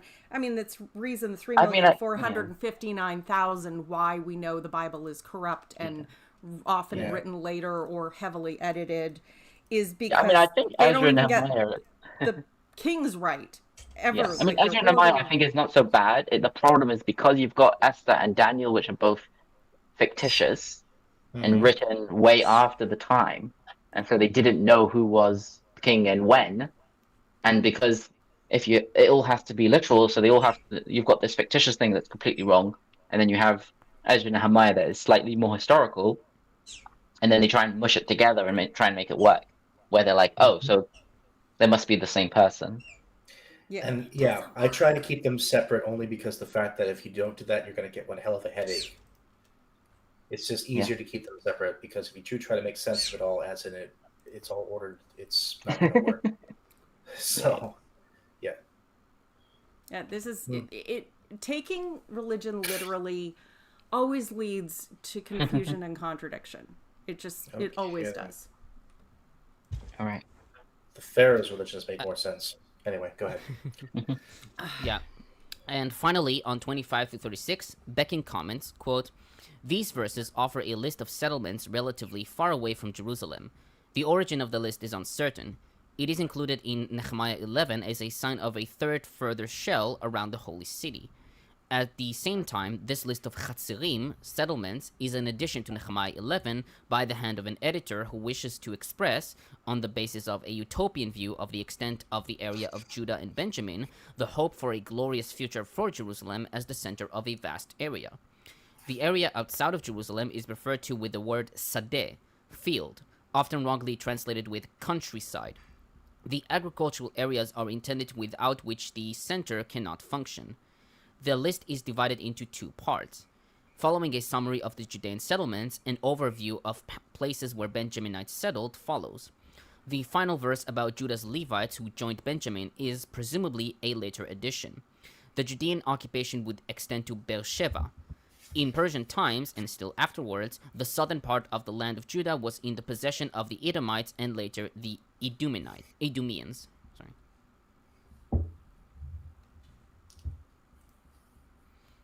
Okay. Should I read the next chapter? I mean, Another list of names. Certainly. You forgot about somebody. Yeah, certainly. That's great. Oh, Bede. Yeah. I always forget about these. Yeah, I mean, he is a fellow Englishman. You should know him. Exactly, just as unforgivable. You said it That's right like when I the was first in time. Seattle one time. Somebody said, "Oh, you live in Dallas? Do you know Dave?" Okay, not all of us from this area are that Even stupid. I know Dave. And Yeah. yes, there's one friend called Dave. Yeah, no one's asked me if I know Bede. Yeah. Though it is a running joke that if you tell an American you're from Canada, they'll ask if you know their friend from Canada. And you'll be like, don't assume we know everybody, and then you actually know them. Yeah, it's Office Glenn. He's dead. Yeah, my friend Glenn from Canada works in an office, plays hockey, says a lot. Oh yeah, Office Glenn, he's dead. Jeez, Arn, didn't you sound like that at one point in your life? Okay, so what does Bede say? So, those living in the remaining cities of Israel represent the devout lifestyle of the common people of God, whereas those settling in Jerusalem specifically signify the conduct of those who, having already overcome the struggle of the vices, draw near to the vision of heavenly peace. The fact that some of the people dwelt partially in Jerusalem and partially in cities given to them by God foreshadows the fact that the stages of progress of the Christian faithful will be many and diverse.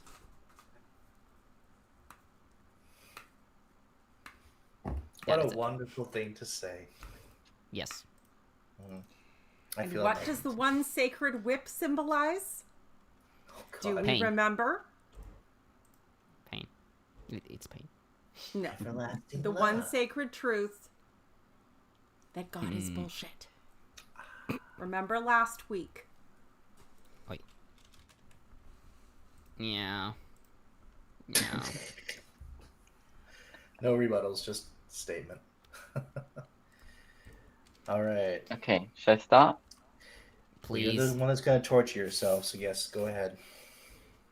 These are the priests and the Levites who came up with Zerubbabel, son of Shealtiel, and Yeshua, Sariah, Yirmiah, Ezra, Amariah, Maluch, Chatush, Shechania, Rechum, Meremoth, Edo, Gintoi, Aviyah, Miamin, Meadiah, Bilgah, Shemaiah, and Yoyariv, Yediah, Salu, Amok, Chilkiah, Yediah. These were the heads of the priests and their brothers in the times of Yeshua.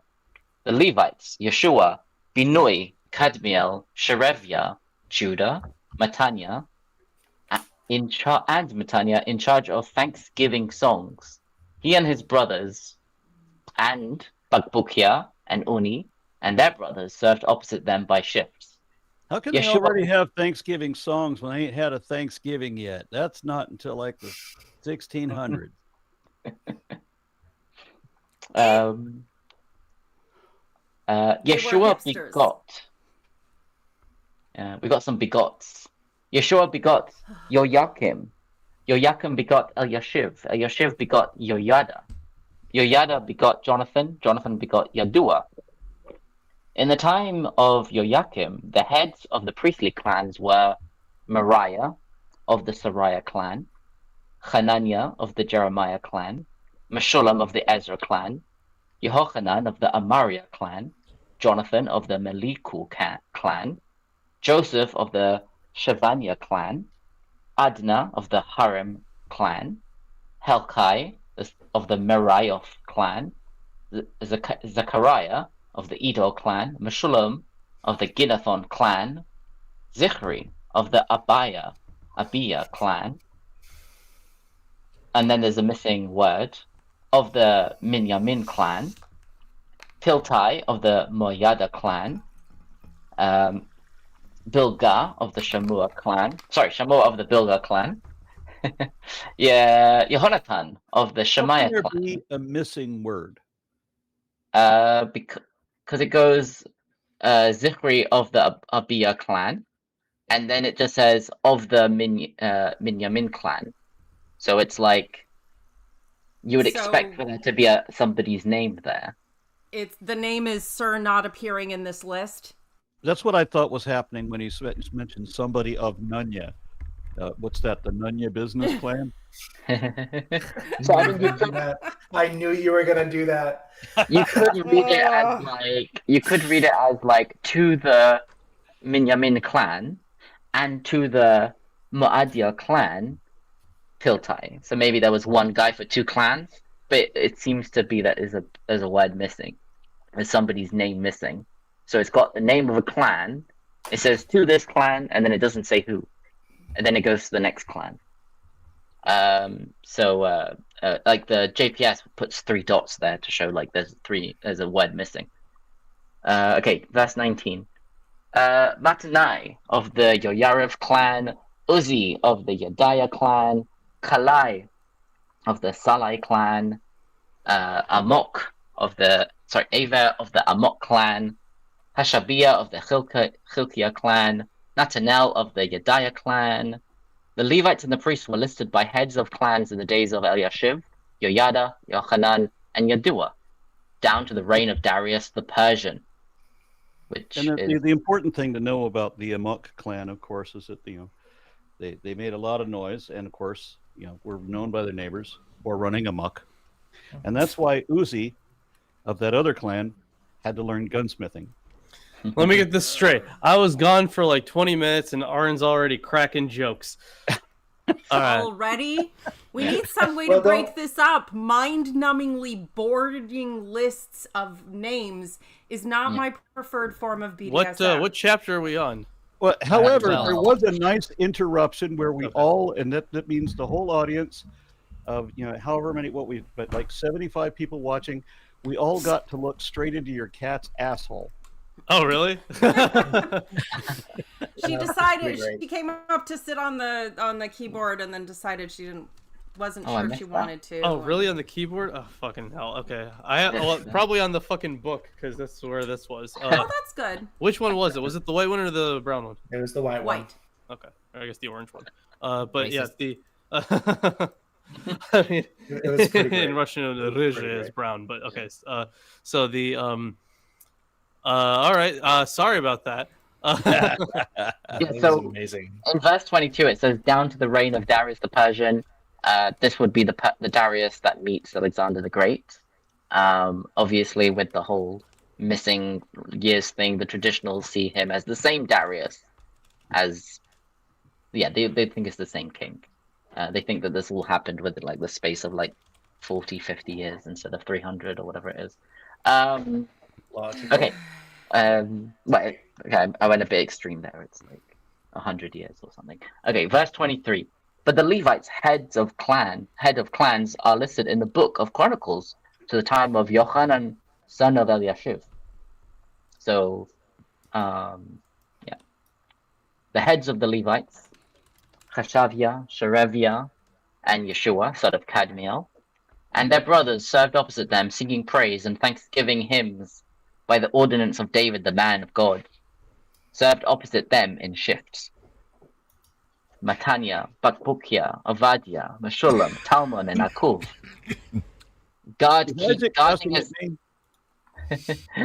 Guarding as gatekeepers by shifts at the vestibules of the gates. These were in the times of Yoakim, son of Yeshua, son of Yosadak, and in the times of Nehemiah the governor, and of Ezra the priest, the scribe. At the dedication of the walls of Jerusalem, the Levites, wherever they lived, were sought out and brought to Jerusalem to celebrate a joyful dedication with thanksgiving and with song, accompanied by cymbals, harps, and lyres. The companies of singers assembled from the plain, the environs of Jerusalem, and from the Netophatite villages. From Beth Hagilgal, from the countryside of Geva and Azmavet, for the singers built themselves villages in the environs of Jerusalem. Is it environs or environs? Environs. Environs. That makes sense. Oh, look at who has difficulty with English. Yeah, look at the British also suck at English. Look at the person who's read the word but never heard someone say it. Okay. Why can't the English teach their children how to speak?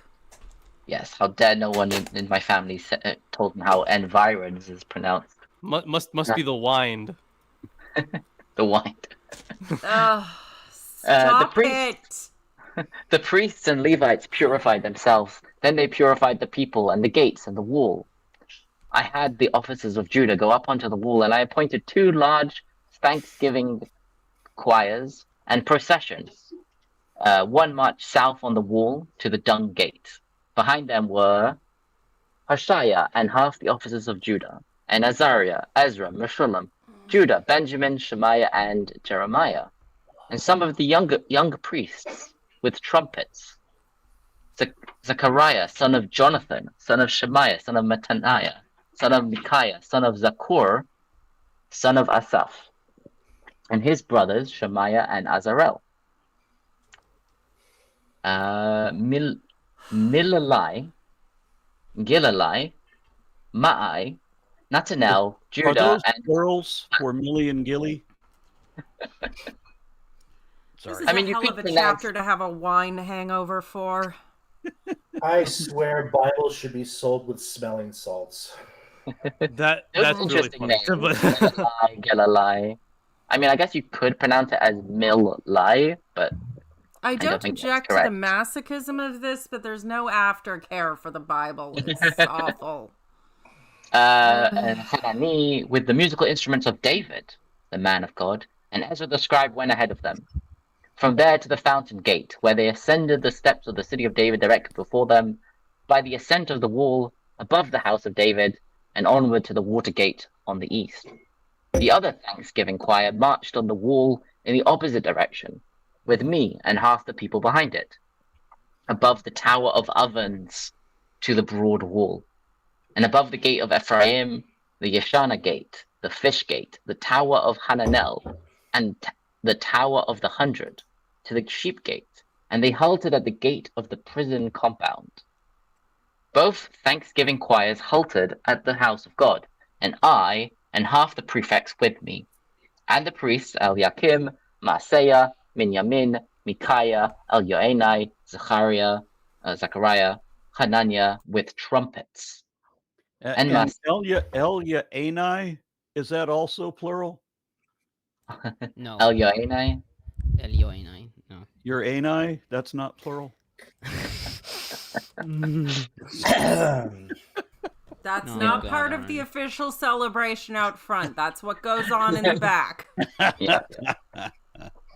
And Maaseiah and Shemaiah, Elazar, or Eliezer, Uzi. I mean, it's a similar name, Elazar and Eliezer. Yeah, but this one's Elazar.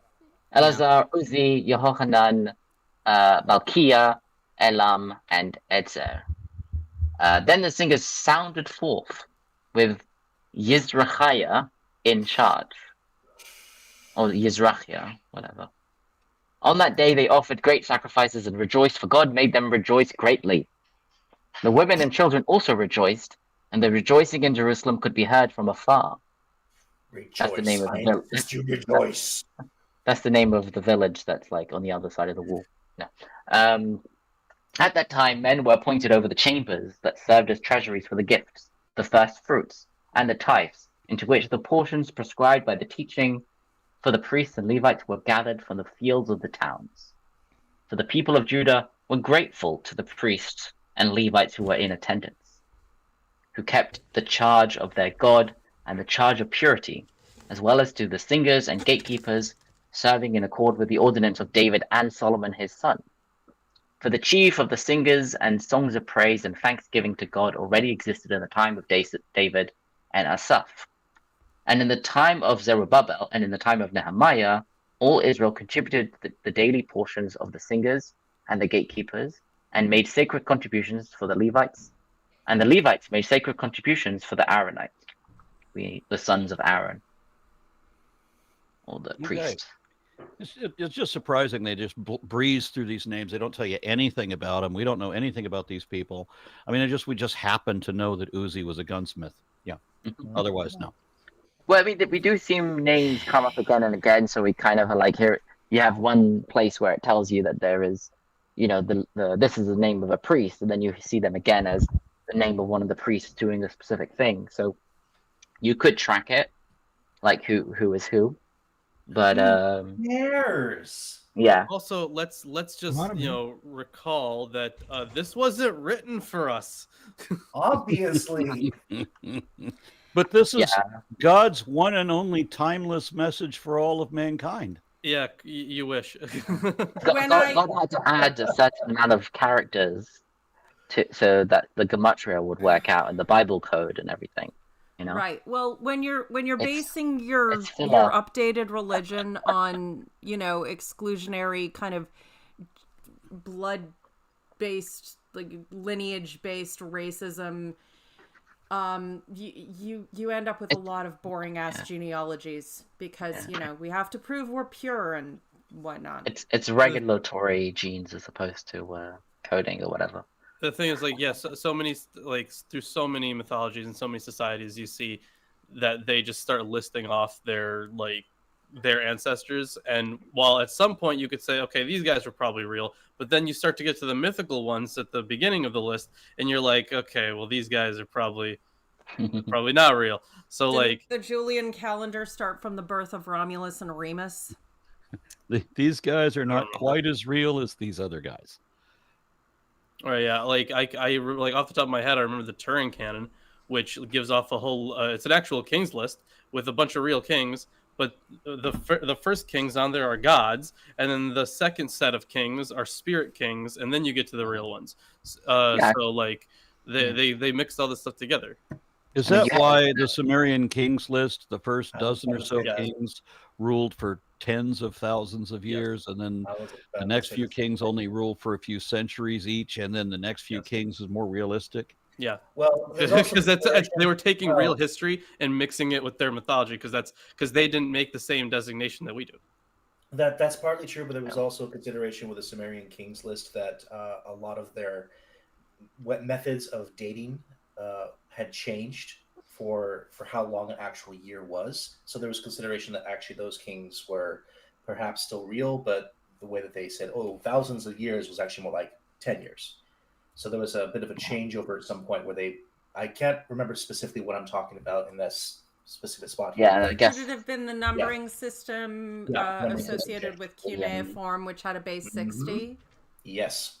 Yeah, it makes sense. And then like a later version of the list would have been like with the more realistic numbers, they would have probably looked at those old numbers and been like, they probably didn't remember necessarily that there was a different system, and they would have seen it as these are just mythological numbers. They didn't have the concept of zero directly, so that was a big one. Also, I think that a lot of languages, for example, used the cuneiform script, but you could use it to write like a bunch of different languages, so it could be like different between that as well. Yeah, that was exactly right. What was the name of the Semitic language that was written with cuneiform? Oh, I should know that. Is it Akkadian? Is Akkadians? Akkadian, yes. Yeah. it'd be It, Akkadian. is it? Wait, is it Akkadian? Wait, hold on. I guess it could be Akkadian. Yeah. I think so. Let me check this real quick because I'm kind of curious. Yeah, I don't know enough Akkadian to know whether or not it's a Semitic language. I guess it would be, right? In that region, I guess it would be. So I guess it would make sense, certainly. Yeah, East Semitic language. But yeah. I was pretty sure it was. Yeah. But yeah, they absolutely wrote in cuneiform. Yeah. In fact, the book that I got on learning Akkadian, it's like there's a bunch of cuneiform in there. Lawrence has a book on learning Akkadian. Yeah, I do. I said earlier, I splurged on some of these, right? So I have just for a bit of light reading, right? Well, no, right now my light reading, well, it's not really light reading, but I'm learning Ge'ez, which is like Old Church Ethiopian. And this is hard. Okay, this is really Hermione. we got I do have a book on Hebrew, and I opened that up a couple times. And then I also got a book on Latin. Okay, That Assyrian, reminds me, I haven't read the Babylonian Divine are Comedy in a dialects. I'll stick to my basic Chinese. And Thanks. how difficult are the best of these? I mean, outside of English and Russian, both of which you're completely fluent in. I don't know how well your Greek is, but let's take Greek because you've got several different versions of it. We'll just assume that you know Greek really well. Outside of those three, one of the other books that you just mentioned, the other languages, pick your best of them. How well do you read those? Oh shit! Well, the only from those that I just listed, like I mean, reading wise, it would be the Latin, but I don't understand anything. But but that's very similar to the Hebrew because like I can kind of read Hebrew, but like I don't fucking know what this shit says. And I am learning Ge'ez, which is this is hard. This is definitely harder than Hebrew. Definitely harder. There is. I find Latin pretty easy to understand. Maybe it's just because. Well, I mean, maybe the cognates, but I don't really count cognates. Is this a living Ethiopian language? No, this is No. Ge'ez. This is like Old Church Ethiopian. So from Ge'ez stemmed Amharic, Tigri, and Tigriani. Those are like the three main languages that stemmed from Ge'ez. But I love the script. I think the script is really, really interesting. So that's why I chose to learn this one. That's cool. But it is difficult. I'm still trying to get to the alphabet down. Okay, go ahead. Where were we? My commentary? You have any? No. Yay! We're done. The Just heavens have kidding. parted. Just kidding. Oh, don't tease us Aw. like that. Okay, so on verses 1 through 7, Smith notes that some scholars question the accuracy of the list, such as Blenkinsop, who writes that parts of it are, quote, unhistorical retrojection of the classification existing in the time of Joachim, end quote. Smith writes that this objection is based on the existence of an almost identical list of names of priests and Levites serving in the time of Joachim in verses 12 through 21. He writes, however, that it is understandable that there would be a major overlap between the names of the priestly and Levitical families who served in the time of Jeshua, 537 through 500 BCE, and his son Joachim, 500 through 470 BCE.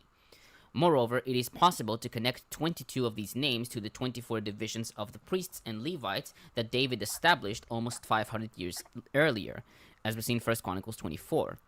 Thus, he writes that these family names were not post-exilic inventions, wrongly attributed to the time of Jeshua.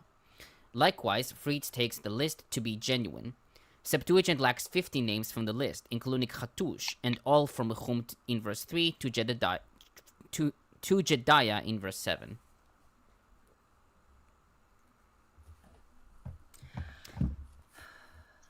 I wish they'd give us more probabilities in terms of, I think this is, possibly, probably authentic. Like, just give us an idea of how likely anything is to be from an authentic source. Mm-hmm.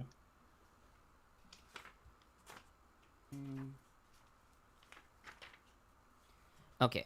On verse 9, stood opposite them in the services. Harrington comments, quote, "The priestly rotation went through a period of reorganization and gradual consolidation during the Persian period. No matter what the system of the First Temple was, there is evidence during the Second Temple period of considerable development in this area. Nehemiah 12 presents a different order of rotation than 1 Chronicles 24 and only lists 21 to 22 divisions. According to the rabbis, only 4 divisions returned from exile, and the prophets in Jerusalem organized them into 24 courses, as we see in Yerushalmi Ta'anit 4.2, Berachot Talmud Bavli 67D, 67D, never mind, and Josephus in Appion 2.108. Sorry, my brain's confused. Each shift of priests / Levites was on duty for at least 2 separate weeks of the 48-week cycle. The Dead Sea Scroll, on the other hand, follows an arrangement of 26 priestly courses." Just want to check something real quick because it's kind of confusing me what she refers to. I think she meant 67B and not...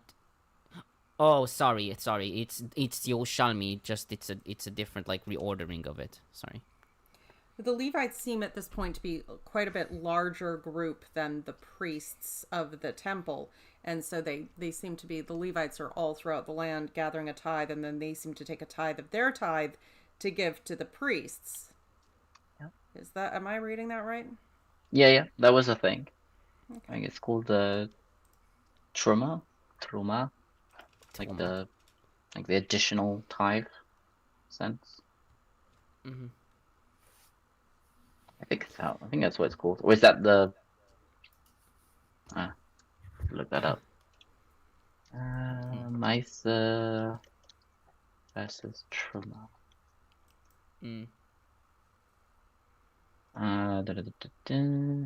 Oh, okay, no. So the tithe, the 10% is given to the Levites, and the Truma is given to the priests. Yeah.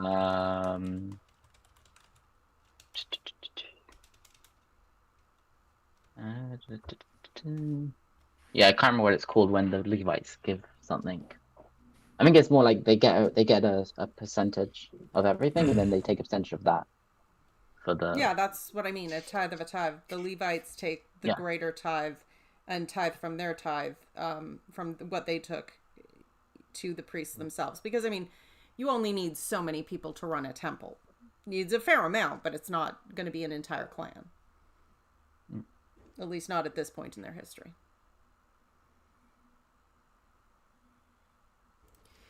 Okay, on 10 through 11, it is generally assumed, like Pseudo-Rashi, Gersonides, Ditrani, followed by most modern commentators, that the list presents 6 high priests who assumed the role during the whole Persian period, 200 years.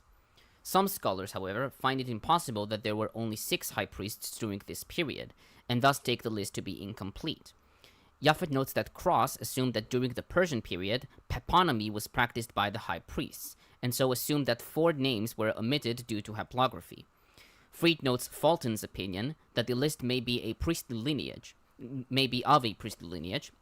but not of a high priestly succession list, since the offices of priest or high priest are not mentioned. She writes, however, following Vanderkam, that there is no need to doubt that this is a list of the high priests of the Persian period, and that it is complete. Several scholars, like Williamson, Becking, and Harrington, write that Yadua may be the same Yadua mentioned by Josephus as the high priest in Jerusalem when Alexander the Great conquered the city in 333 BCE, as we see in Antiquities 11:302. This had led Fried to conclude that verse 11 was written at the time of Alexander or later. She writes that it has been on the basis of this verse that the final draft of En had been dated, though the towns listed in Nehemiah 11:25-36 must pertain to the times of the Maccabees, and so she dates the final recension of En to then.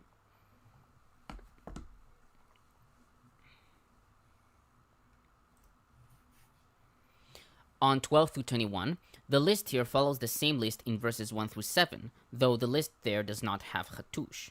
Some take his omission to be the result of a scribal error, Hattush, though Harrington argues that representatives of only 22 priestly divisions returned from Babylon. She notes, however, that the leader of the Minyamin Minyamin division has clearly dropped out of the text of verse 17 and speculates that 2 entire priestly divisions were omitted in the process of scribal transmission.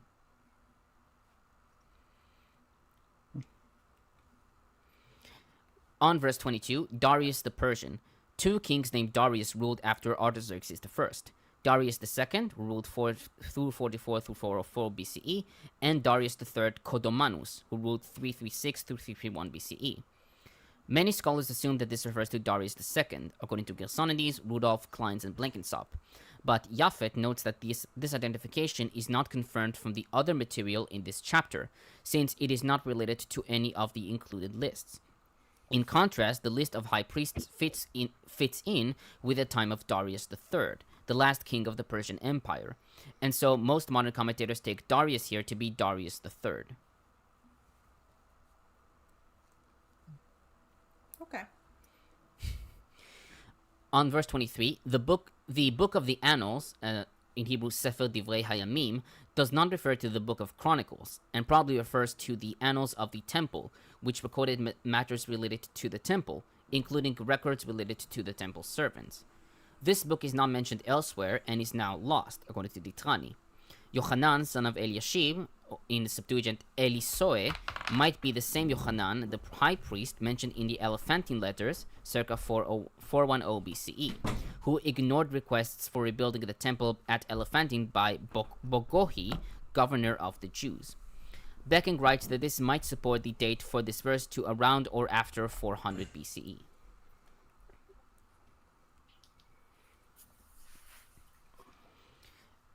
On verse 26, Smith comments, quote, "The direct joining of the ministry of Ezra and Nehemiah in verse 26 to a common time frame testifies to the long period of time when these men served the people of Judah.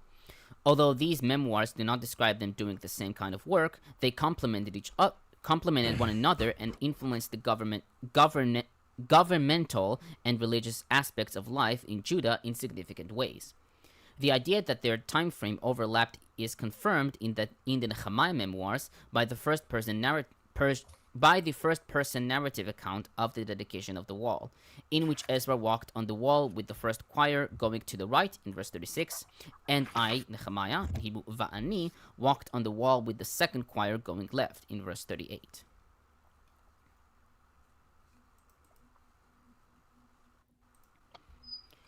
On verse 27, Fried writes that the dedication ceremony implies that the city wall, and thus the city itself within it, is being dedicated to Yahweh, i.e. the ownership of the city walls, as well as of the city itself within them, was being handed over to God.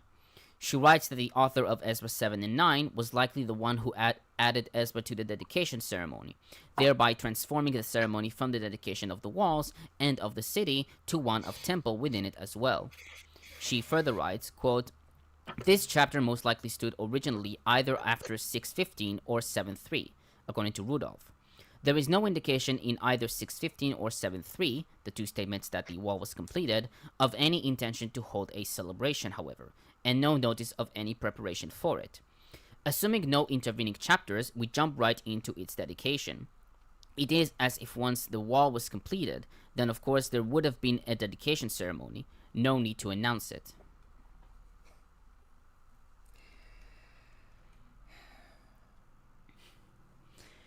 On verse 30, they purified the gates and the wall. The purification of the gates and walls is unusual, is not explained, and appears only here in the Bible. Pseudo-Rashi argued that by purifying the gates and the wall, the people purified the city. Harrington notes that the presence of Gentiles, as well as the mixed marriages of the local inhabitants, is an ongoing source of concern in Ezra-Nehemiah. Thus, ritual purification of Jerusalem was a way of establishing space that was free of impurity and a buffer zone, which guarded the purity of the temple itself. Fried, citing Horowitz, notes that the anointing of doors and sockets is component E of temple building inscriptions, and is the single prerequisite that enables the god to enter his city and his temple, as is exemplified by Nabonidus' dedication of Shamash's temple Ebabar, where Nabonidus applied oil to the doorposts, the locks, the bolts, and the door, to prepare the site for the entrance of the god. Thus, she writes, quote, The purification of the gates and the entire wall could only have been for the entrance of Yahweh into his city and into his temple, and that is what is being celebrated here. The passage of Yahweh, that is, his icon as a Torah scroll, is being ushered into the temple. End quote. Septuagint reads, they purified the gatekeepers and the wall, reading sho'arim instead of she'arim. God hates squeaky hinges. Which is fair. Okay, on 31, large choirs to give thanks. In Hebrew, todot, plural of todah, thanksgiving, with no explicit mention of choirs. Pseudo-Rashi wrote that this refers to the 2 breads of the thanksgiving offerings, each bread being called a thanksgiving offering. Japhet notes that the basic definition of todah in all its occurrences in the Bible is giving thanks, and so it is common to interpret todah and todot in this chapter as a choir, a large group of priests and singers who sing and dance during their walk on the wall. She notes Böhler's opinion, however, that we should understand todah here as a thanksgiving sacrifice, though this is not widely accepted.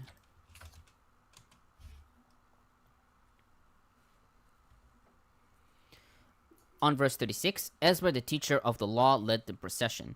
Several scholars take the mention of Ezra here to be problematic. Japhet, for example, writes that placing Ezra at the head of the procession deviates completely from the format of the ceremony.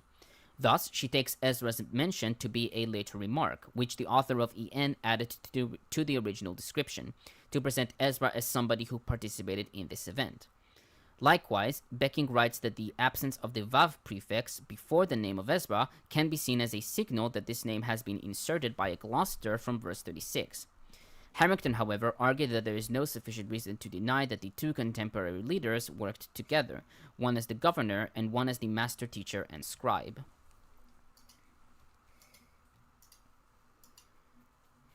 They do represent as characters the sacred and the secular arm of governance.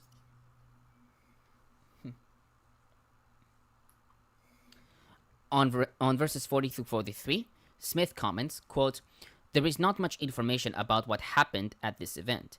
This account does not describe all the activities of the celebration or explain how the walls and gates were dedicated. Instead, the narrator mentions only a few central outstanding points. The 2 great choirs were giving thanks in 1231b and praise in 1238 and 40. The people offered many sacrifices, and everyone, even the women and children, expressed great joy in 1243, which was heard by people not attending the service.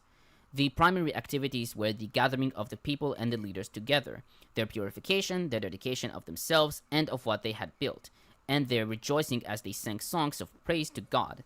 The people did not take credit for what they accomplished, and there was no dedicatory plaque, praising the leadership of praising the leadership of Nehemiah or anyone else. Their shame had been taken away, compare Nehemiah 1:3, and they rejoiced with great joy in 1243.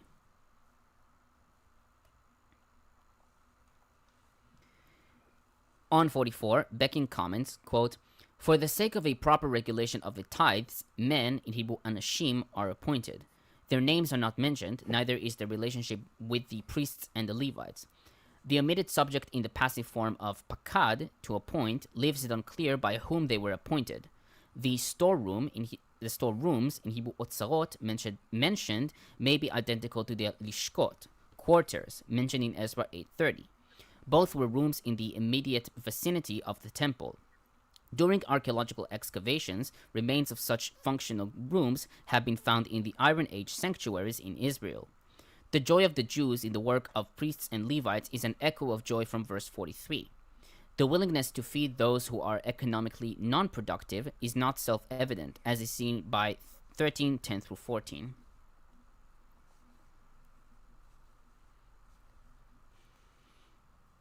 And finally, on 47, in the days of Zerubbabel and of Nehemiah. It is curious that Ezra is not mentioned here, though Septuagint doesn't mention Nehemiah as well.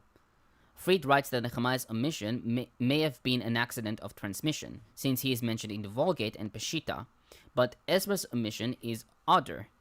She writes that this may indicate Ezra's late addition to the text of Nehemiah 12, and even his late addition to all of En. She notes that the author of Ben Sira knew only of Zerubbabel and Nehemiah as protagonists during the Persian period, together with Jeshua, the first high priest, as we see in Sirach 50, 11 through 13. Japhet writes that for the author of En, the return from exile period lasted for 2 generations, the period of Zerubbabel and the period of Nehemiah, and is parallel to the chronological view of the Torah regarding the beginning of the people of Israel. Zerubbabel and Nehemiah are presented here as the governors of Judah, and during their time, all the arrangements for the priesthood and procession gifts were satisfactorily organized.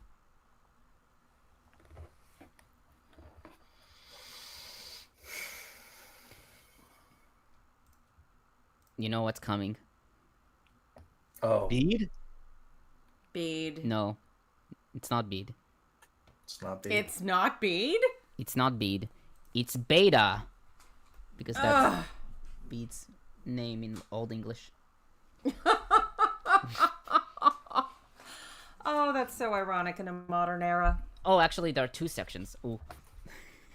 Okay, so Yadua, who was the last of the high priests and lived at the time of Alexander the Great, could have been born when Nehemiah was still alive. It was not done without the understanding of a more sacred mystery that the rebuilt city of Jerusalem deserved a greater multitude of citizens, as in this aspect it foreshadowed the Holy Church. Sure, Cool. Dan. That's one. Now, the holy city, after being built, is dedicated when, after the number of the elect is completed at the end of the world, the church in its entirety is introduced into heaven. The leaders of Judah foreshadow all those more perfect teachers who will be proven through their holy deeds to have risen above the ordinary life of the holy church. When Nehemiah walks with his choir of praisers over the Tower of the Ovens, in whose structure they once used to sweat, to sweat, he symbolizes the teachers of the sauna? truth. He symbolizes the teachers of the truth who rejoice over the sublime rewards of those whom they have taught. We pay our vows to the Lord in the midst of Jerusalem in the sight of all his people when, in the heavenly homeland, after the whole multitude of the saints has congregated, we offer those praises of thanksgiving to him. Cool. Yes. Right. Did he say that Yadua is the last high priest? Who was the last of the high priests, yes. Or at least the last of the recorded ones, maybe. I don't know. Just because in this chapter he is the great grandson of Yeshua or whatever doesn't make him the last high priest. Yeah. We know the names of high priests on later dates. Don't keep including the reason and facts. Yeah, This has nothing to do with that. That's, this is... There's a Christian story of commentary. the high priest at the time of Alexander the Great, Shimon HaTzadik, or Shimon the Righteous. When Alexander the Great came to conquer the area, he came to Jerusalem, and but when he saw the high priest's face, he got off his horse and bowed to him. And he said, "Oh, I saw you in my dream last night." And so he decided not to destroy the city or whatever. That's the legend. But what's interesting is that there is the legend is that because of this event, Jewish people started naming their sons or even firstborns after Alexander, and that's why Alexander became a popular Jewish name. Alex, Sender.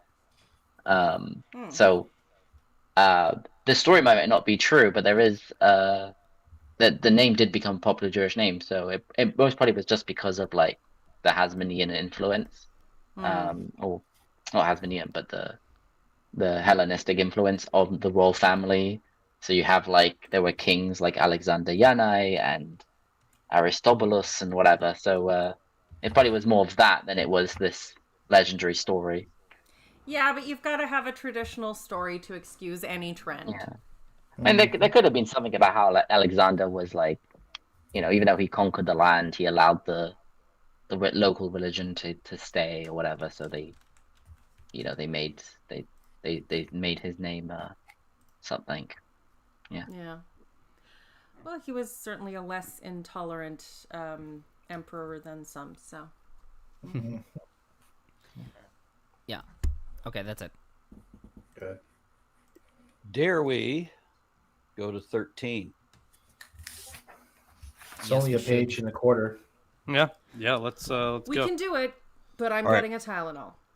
All right. Yeah. Am I reading this time or someone else? You should close us out, Aaron. Okay. Yeah, I do can the do it, but honors. go for it.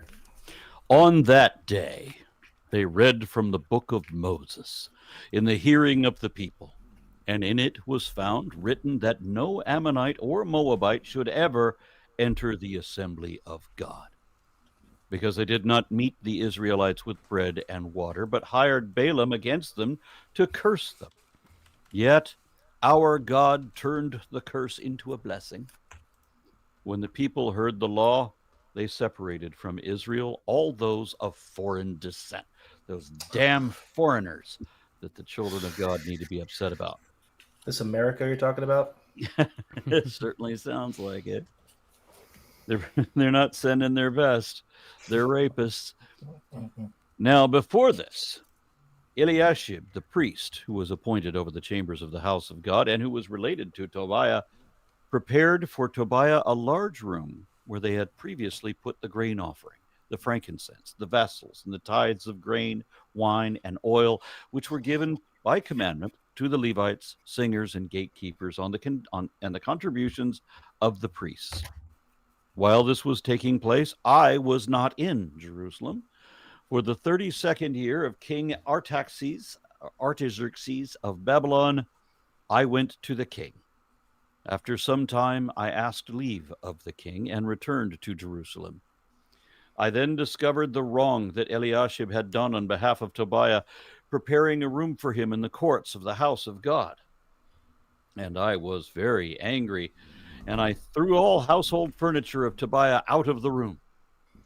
Then I gave orders, and they cleansed the chambers, and I brought back the vessels of the house of God with the grain offering and the frankincense. I also found out that the portions of the Levites had not been given to them, so that the Levites and the singers who had conducted the service had gone back to their fields.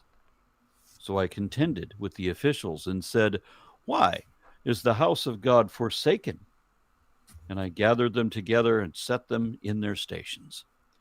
Then all Judah brought the tithe of the grain, wine, and oil into the storehouses, and I appointed as treasurers over the treasures Shemaliah the priest, Zadok the scribe, and Pedaiah of the Levites, and as their assistant Hanan, son of Zakur, son of Mattaniah, for they were considered faithful, and their duty was to distribute to their associates. Remember me, O my God, concerning this, and do not wipe out my good deeds that I have done for the house of my God and for his service. In those days, we wore an onion on our belt. I saw in Judah people treading wine presses on the Sabbath and bringing in heaps of grain and loading them on donkeys, and also wine, grapes, figs, and all kinds of burdens that they brought into Jerusalem on the Sabbath day. And I warned them that at that time against selling food. Tyrians also, who lived in the city, brought in fish and all kinds of merchandise and sold them on the Sabbath to the people of Judah and Jerusalem. Then I contended with the nobles of Judah and said to them, "What is this evil thing you are doing, profaning the Sabbath day? Did not your ancestors act this way, and did not our God bring all this disaster on us and on this city? Yet you bring more wrath on Israel by profaning the Sabbath." May I interject real quick? Yes. I find it fascinating that a lot of quotes in my book, for example, are far different than the quotes in what you just read, which says that the actual individual quotes that they're saying that these people have actually had said are in themselves incorrect or contradictory. Because mine is completely different. I mean, it still says the same thing, but it's quoted differently. I don't get that, because this is the God-breathed, infallible word of God. Yeah, but I just wanted Okay. to point that out because, like, my specific quote that they are quoting was far different. Go ahead. In those days, also, I saw Jews who had married women of Ashdod, Ammon, and Moab, and half of their children spoke the language of Ashdod. And they could not speak the language of Judah, but spoke the language of various peoples. You gonna speak English? You gonna no? I don't gotta dial 1 for English. It should just be English. And I contended with them, and cursed them, and beat some of the men, and pulled out their hair. And I made them take an oath of the name of God, saying, You shall not give your daughters to their sons, nor take their daughters for your sons, or for yourselves. Did not King Solomon of Israel sin on account of such women? Among the many nations there was no king like him, and he was beloved by his God, and God made him king over all Israel. Nevertheless, foreign women made even him to sin. Shall we then listen to you and do all this great evil and act treachery against our God by marrying foreign women?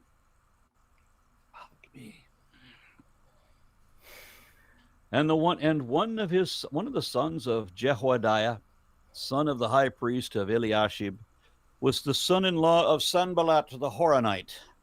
I chased him away from me. Remember them, O my God, because they have defiled the priesthood, the covenant of the priests and the Levites. Thus I cleansed them from everything foreign, and I established the duties of the priests and the Levites, each in his work. And I provided for wood offering at appointed times, and for the first fruits. Remember me, O God, for good. For I am thy bigot. So lessons from this chapter. If you're Speak English or die. Yeah, speak English or die. If you give hospitality to a dirty foreigner, especially at a church or sacred place, you have to throw out all your furniture and cleanse the space. And intermarriages. It seems to me that there might be a contradiction to this somewhere else in the Bible. Sticks. And tear the hair out of men who, oh my God. Oh, what my a God. catty thing to do. Gosh. Yeah. You married a foreign woman, and by foreign, I mean the people who live 3 miles away. They're also, once again, blaming the women. Oh, obviously. And also, of course, God is very easily overcome by titties. Apparently. Aren't we all? Yeah, sorry. well, apparently I have the power to destroy the faithful right here. I have an old friend who cut all his hair off and became a right-wing Christian politician supporting Trump now, which is weird that he went that way. But I mean, the thing is, he married a Russian bride, and to his credit, he learned Russian so that he could talk to her and raise their kids speaking both English and Russian.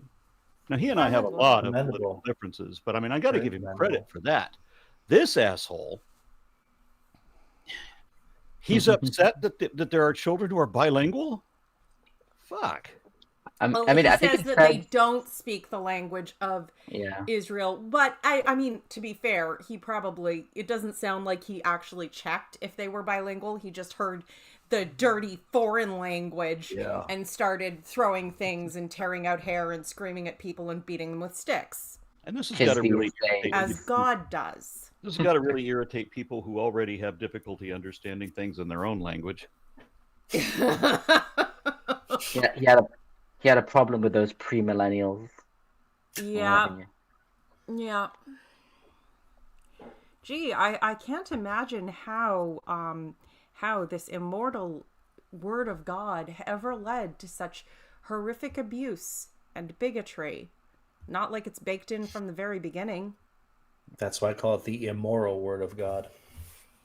We've finished the book of Nehemiah, which is fun. Huzzah! Yes, it's done. So I guess that's our final word on the book of Nehemiah as well. Fuck Nehemiah and his God. He's an asshole. Without consent. That's what I say. Oh, I'm kidding. With a cactus. Now we're talking. Yeah, I saved the best to last, and I have 8 pages of commentary. Well, yeah, pages. Should I get my nightcap too while I'm waiting for you? Or Yeah, you should. okay. I saw the Book of Mormon last Thursday, and what Lilith said reminded me of like, fuck God in the ass and the cunt. Did you see it in the same place I did? Because you're in London. Did you see it in the? I wonder if you saw it in the same theater. It was a great venue where we saw it. We were in London to see it, and it was a great show. Yeah, it was really good. I think it probably was the same venue. It's like feels very American, like in the like the lobby area, you know. Like well, I don't know. I don't know what you would say feels American. I mean, it's like old to me, school, it's like Gothic. So I mean, how would I know? I mean, that felt very English to me. It would have a KFC and a McDonald's in it, right? no, because like when you go to see Wicked, for example, like they decorated the whole place like in green, and it's like, you know, it's Wicked everywhere. But this one, you would bring that up because I also saw Wicked in the same theater in London. Oh, in the same theater? I believe so. Oh wow. Oh, that might be then that makes sense. Yeah. Because I was surprised when I went to see Wicked. I saw it was like they decorated the whole place, but then when I went to see the Book of Mormon, there was nothing about the Book of Mormon in the rest of the building. It just looked very like old school, like red carpet theater, whatever. What made it look English for me was that there was a school like field trip kind of a thing. So there was like a whole bunch of students in the little tartan skirts or whatever, you know, the school kid outfits. Uh-huh. So there were like classrooms full of that. And of course, we don't have much of that in the States, you know. Okay.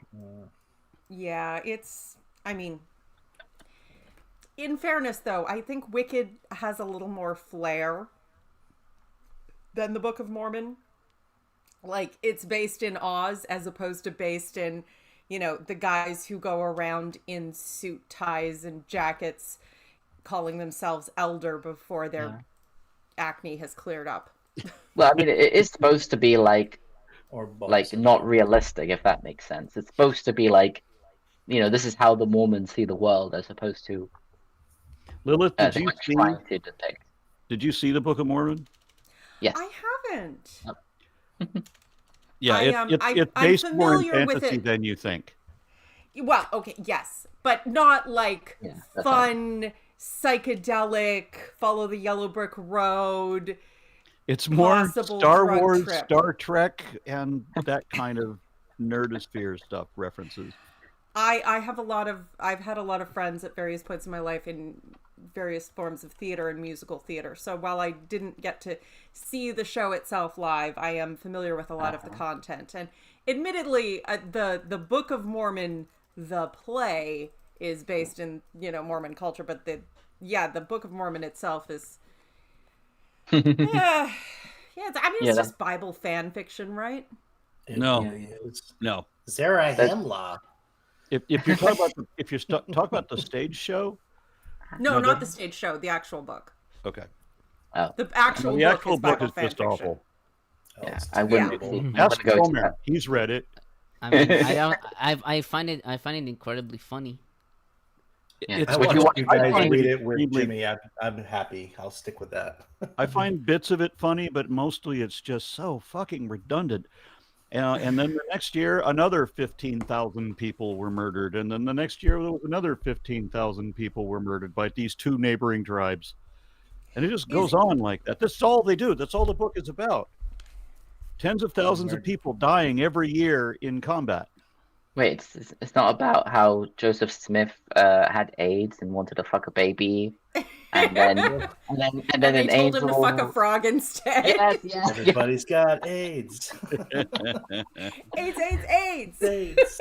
I remember AIDS, when AIDS, my AIDS, mother AIDS, AIDS, AIDS, AIDS, my AIDS, mother AIDS. asked me to read the book. She didn't ask me. She said that I should read the Book of Mormon so that I would understand her religion.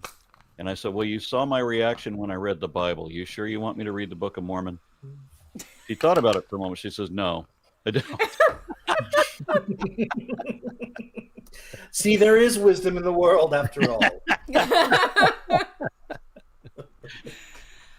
All right. Your limits. We have any closing comments then? Tomer, please give us a very long closing comment. We actually do have Yeah, one. We have sure. one last super chat that just popped up, by the way. Yeah. Okay, so Mr. E offers $2 Australian and says, "Hello to all. Translate to preferred language." Guten Tag, alle. Yeah. Spasiba. Niemen hao. Yeah, ni hao. Niemen hao. Niemen hao? Like, Niemen hao. Like, hello, everyone. Yeah. Okay. Thank you for that. Tomer? Yes. Bienvenue. I'll start with verse 1. No Ammonite or Moabite should ever be admitted into the assembly of God. This refers to Deuteronomy 23, 4-7, which was interpreted by most Second Temple exegetes as a prohibition against intermarriage. Harrington notes that earlier in EN, all intermarriage was prohibited, as we see in Ezra 9 and 10. But here the writer quotes from Deuteronomy in order to draw special attention to the violation of Tobiah the Ammonite in Nehemiah 4:3, who had not only married into the community, but was living in the temple court. Thus, Tobiah should be considered an outcast according to Nehemiah. She writes that the text may also have been used to target Sanballat, who may have been a Moabite. She further writes, quote, "The hardline attitude toward foreigners reflected in EN continues in other Second Temple Jewish communities.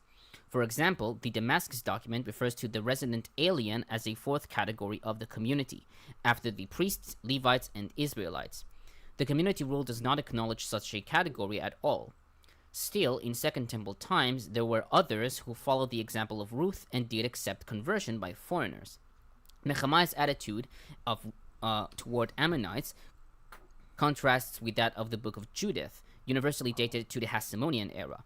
In that story, Achior, the general of the Ammonite forces that had allied with Holofernes, takes the side of Israel and converts to Judaism in Judith 14:10.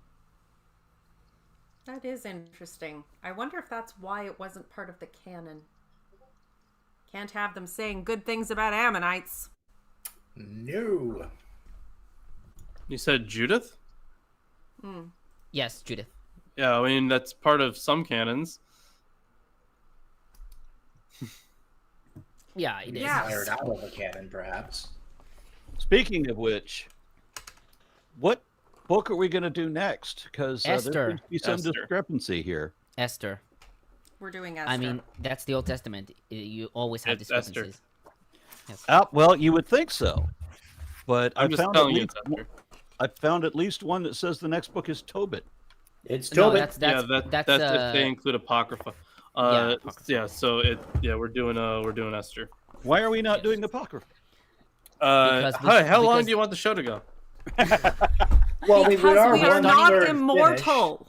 We're If doing you this would stuff. like to find a vampire to bite us all so we can continue doing this for the next 100 years, we can do all the Apocrypha you want. Yeah, what we're doing, I think, is the smart play is to at least read the stuff that like every major sect agrees on.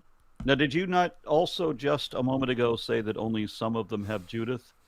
Right. Yeah. So you have so for example, the Catholic canon was often printed with Apocrypha. It had a specific here. section of apocryphal texts, including stuff like Tobit and Judith, Maccabees, stuff like that. And eventually, because those were like we don't know if they should be, they weren't 100% sold on them being considered canon or scripture. They eventually just stopped printing them with them. And then the Protestants sold. hold on, the Protestants were like, well, this stuff is not, we don't view this as authoritative, so it's not in the Protestant one. But for example, the Ethiopian canon does include all of them together plus a few others, has 81 books total. So the major sects agree on the stuff that we'll be covering on this show. If you want to start getting into like what other sects get consider canonical. We could cover stuff like Tobit and Judith, but then you could also then argue for us covering something like Enoch. So You're not it- going to do Enoch? listen, if you want to go balls deep, Don't worry, guys. We're all balls. inoculated. We're okay. we will be here for a while. Because remember, when I was doing the show, Okay. when I was doing both Atheist Sunday School and the Apocryphal podcast, we were doing them together at the same time. So we were doing 2 readings a week. If you want to add an additional show every week for additional apocryphal reading, or even just to get a head start on running through the Psalms, because fuck, those are going to be long and annoying. I've got a free 10 years. Okay. So there's a reason that we're covering a limited amount of works. And in the way that the Jews keep the Bible, I mean, does it jump to, like, you know, is the last bit of Nehemiah also the first bit of Esther, or something like that? Well, No. Working Esther with the is its canonical own order, I'm not thing. sure. It's fiction, and it's actually better written because of that. There's characters with dialogue, and Also, Arts. God's not in it. well, they The word God So doesn't at- appear at once. Pray least, to him at least in in the the post- Masoretic text. Oh, sure, yeah. ruin it for us. Tomer. So the idea is that God is behind all of the happenings, but the word God does not appear. Okay. Well, I'm cool if you want to cut out Tobit and Judith and Maccabees and so on. I mean, maybe we can just for a lark, we can do something subsequent later If on. we're still alive after Revelations, we can always do them then. But I am kind of excited to get to Job, so Yes. I'll go with what Lawrence says. And I have to be honest here. we call I a haven't job out here. I have to be. Guys do the good Lord's work. Sorry, Sorry. go ahead. I'm done. I'm done. I have to be. I'm have to be honest here. I haven't really prepared for Esther, at least commentary wise. So because we have another on Saturday, I have to prepare for like Friday and Saturday. The commentaries. For I thought you Esther. started Esther a while ago. I won't be Yeah, able I to did, attend but on like Saturday, so I I'll be had away. other stuff to do, like my thesis and other stuff. It's okay. You important, could so- just tell us stories of Purnam and whose uncle true. got too drunk. And I will say this: I will limit my commentaries to 5 pages because while Esther is interesting, I don't want to keep us waiting for too much longer. So 5 pages per Well, verse. Is that right? Okay, but we No. have to talk about what about the Midrashim and Esther are really I interesting. know. I'll try. I'll really try. But Okay. again, do we really Stick to want the to? Midrashim. We're not doing a PhD thesis here. Aw, but the Okay. but it's the historical value. I So hope what? a little bit, but just It's a novel. You know, Day after tomorrow, Saturday, we're gonna resume with Tobit. Esther.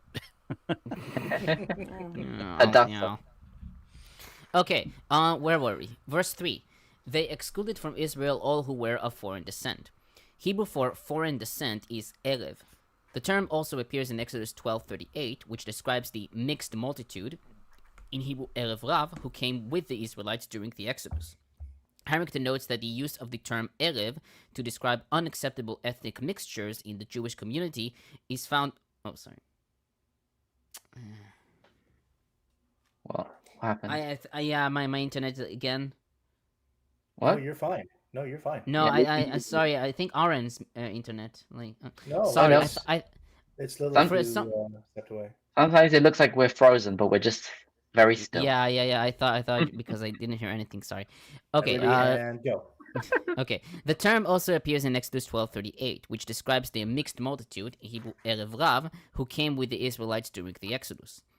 Harrington notes that the use of the term Erev to describe unacceptable ethnic mixture in the Jewish community is also found in the Dead Sea Scrolls.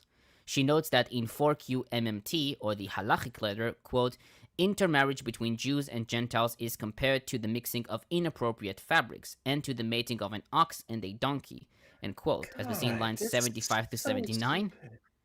Compare Leviticus 19:19, end quote.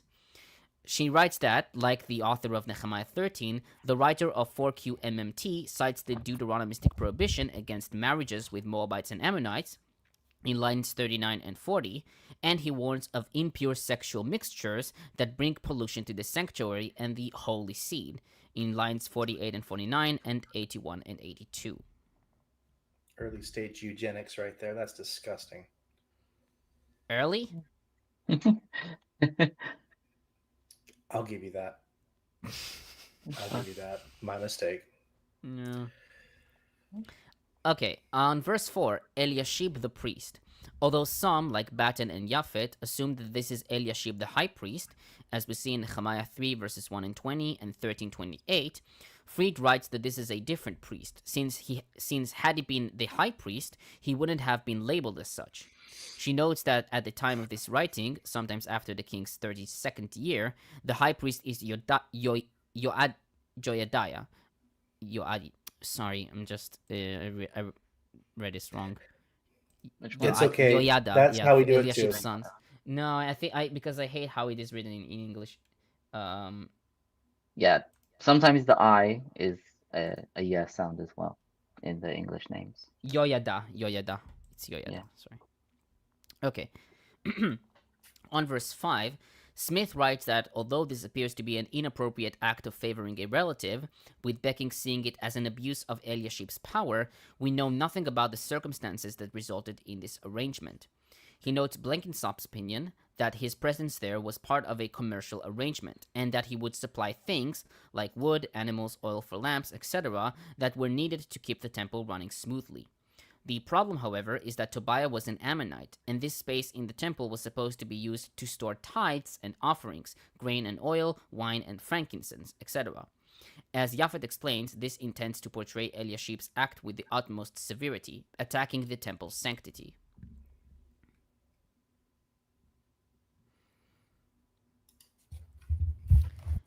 On verse 6, Artaxerxes, king of Babylon. Fried comments, quote, "This would be Artaxerxes I, king of Persia, and his 32nd year, which is 433 or 432 BCE. It is not clear why the king is called king of Babylon here and not king of Persia, or why a location is given at all. No other reference to the king in the book of Nehemiah specifies a territory. It may be because that is where Nehemiah went to meet him, and from where he writes his report. Cyrus assumed the title of King of Babylon after he had conquered the whole Babylonian Empire, being already King of Persia, so that it is not necessary to assume that this is an addition from the biblical editor, Pace, Gunaweg, and Wright."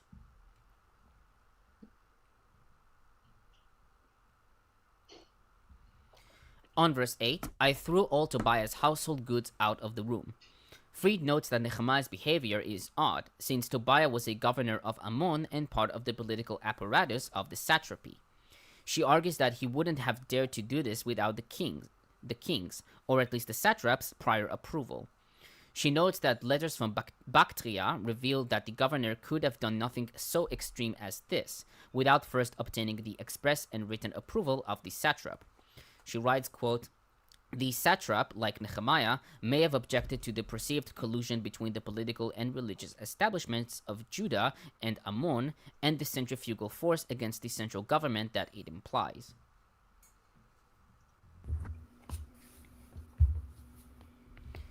On 10 through 12, Harrington comments, quote, "Since the Levites had not received their rightful portions of agricultural gifts, they had been forced to leave their temple posts and support themselves by farming.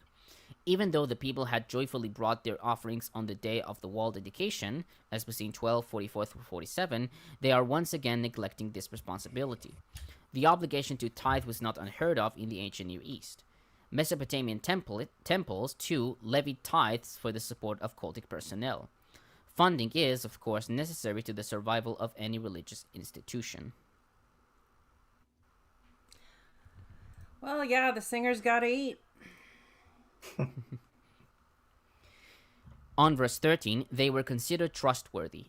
Japhet comments, quote, "Nehemiah chose them to carry out the difficult task of distributing to their brothers and the portions of the Levites in verse 10, because of their reputation as trustworthy, in Hebrew ne'emanim.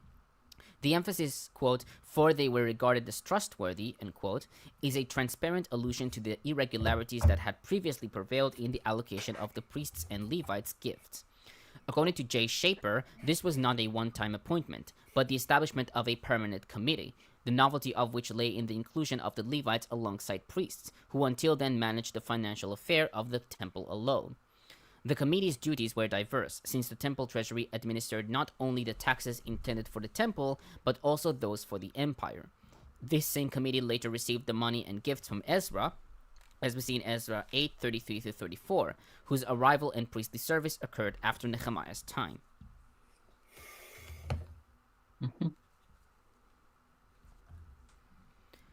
On verse 14, Becking writes that it is remarkable here that the text assumes a heavenly accounting of good and evil. The hef'il of the verb macha refers to the act of removing, quote-unquote, the name. He writes that in the background there are two ancient Near Eastern concepts.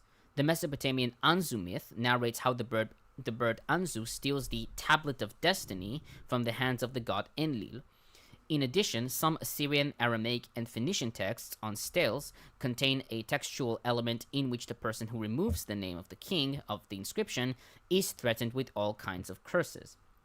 Harrington notes that the concept of merit from doing good deeds, not just from observing the Torah's prohibitions, is taken up in later Jewish literature, as we see in Mishnah Pe'ah 1:1 and Talmud Erubin 22a.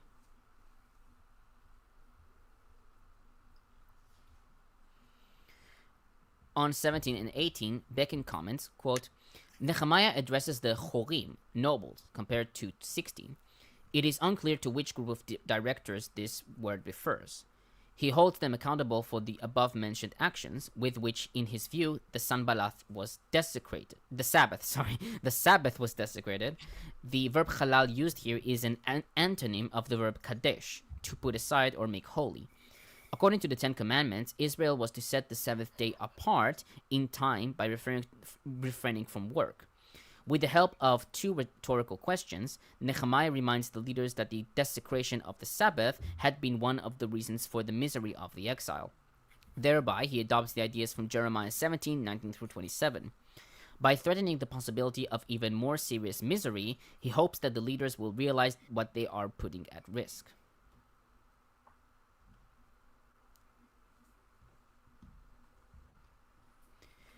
On verse 22, Smith comments, quote, This second reform ended similarly to the first, for once again, as in 1314, Nehemiah prayed for God to intervene on his behalf, to support and assist him, and to blame his efforts to bring greater restoration of spiritual values.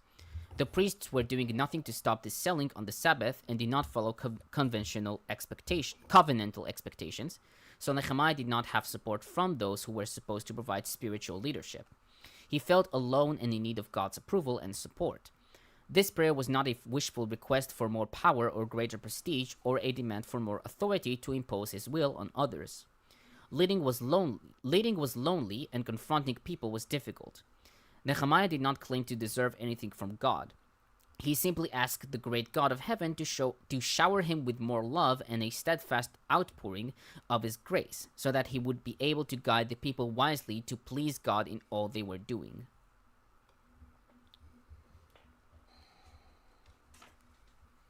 Yeah, again, this just sounds like walking on eggshells around an abusive tyrant. Just for everything. We can't do that. It will piss off, it just makes me think of, it's just the same dynamic.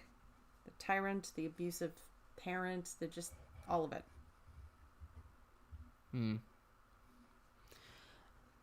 On verse 23, Becking notes that Williamson already observed that the adjectives Ammonite and Moabite are asyndetically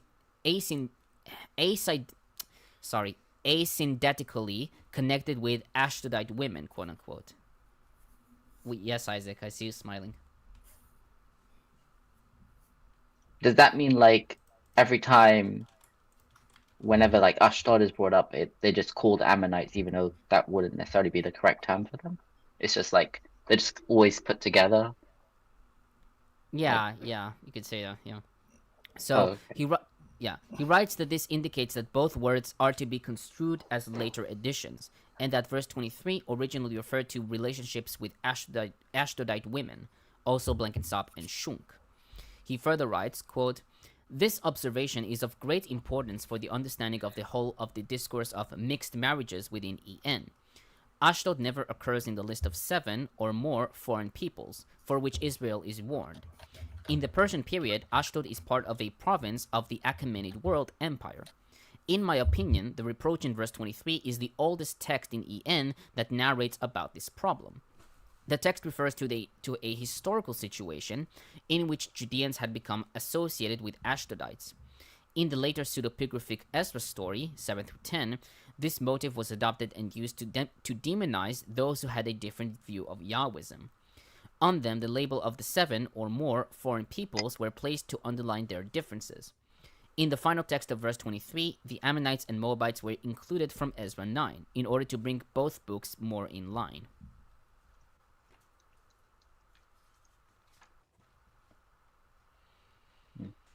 Okay. Yeah.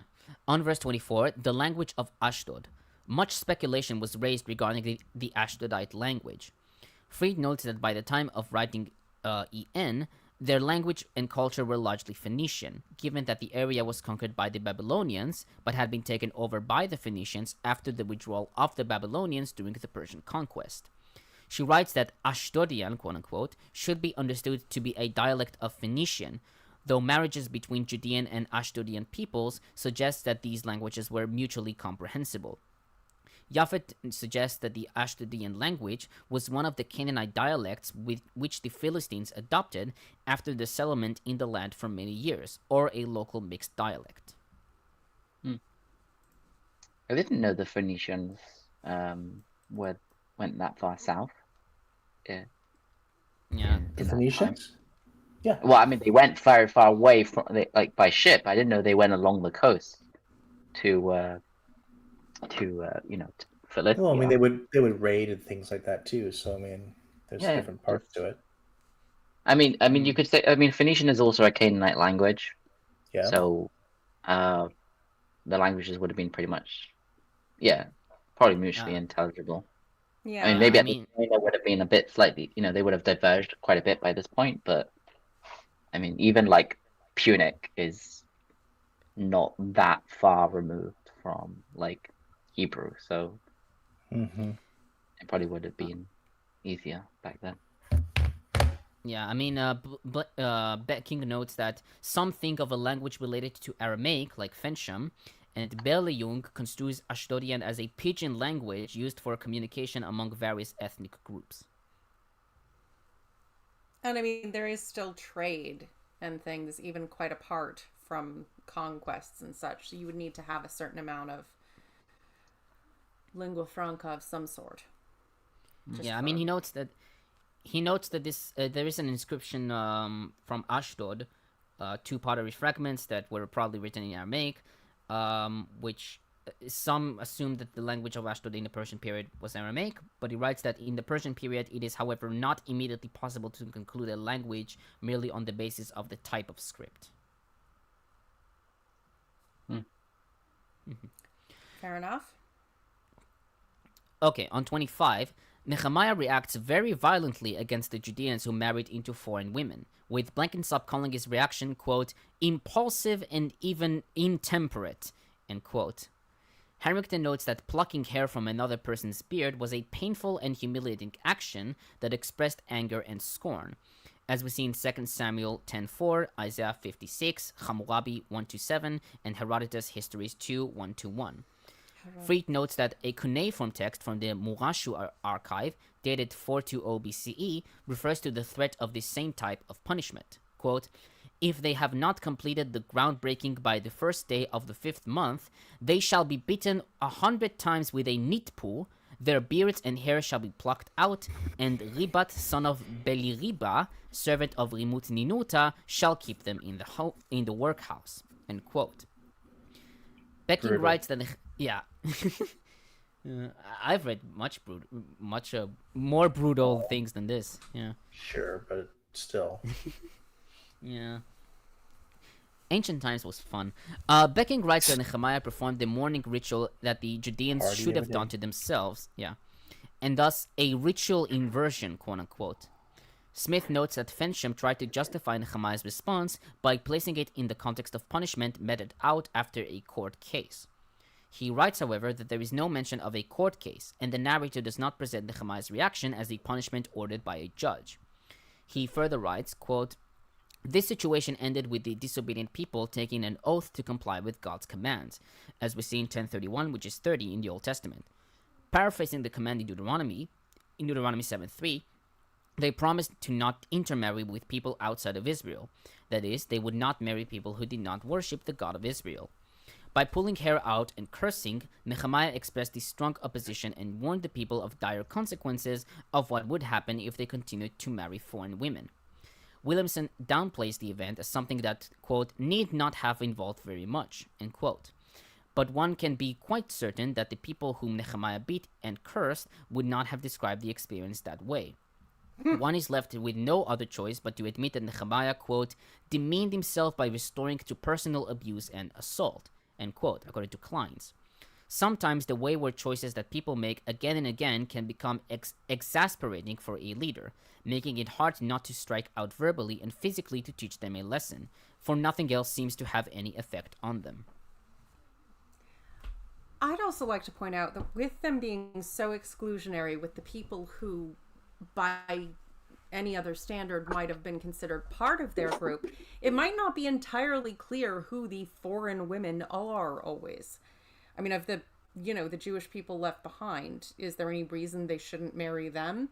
Well, yeah, now, but if you just say foreign women, that's not the group that comes to mind.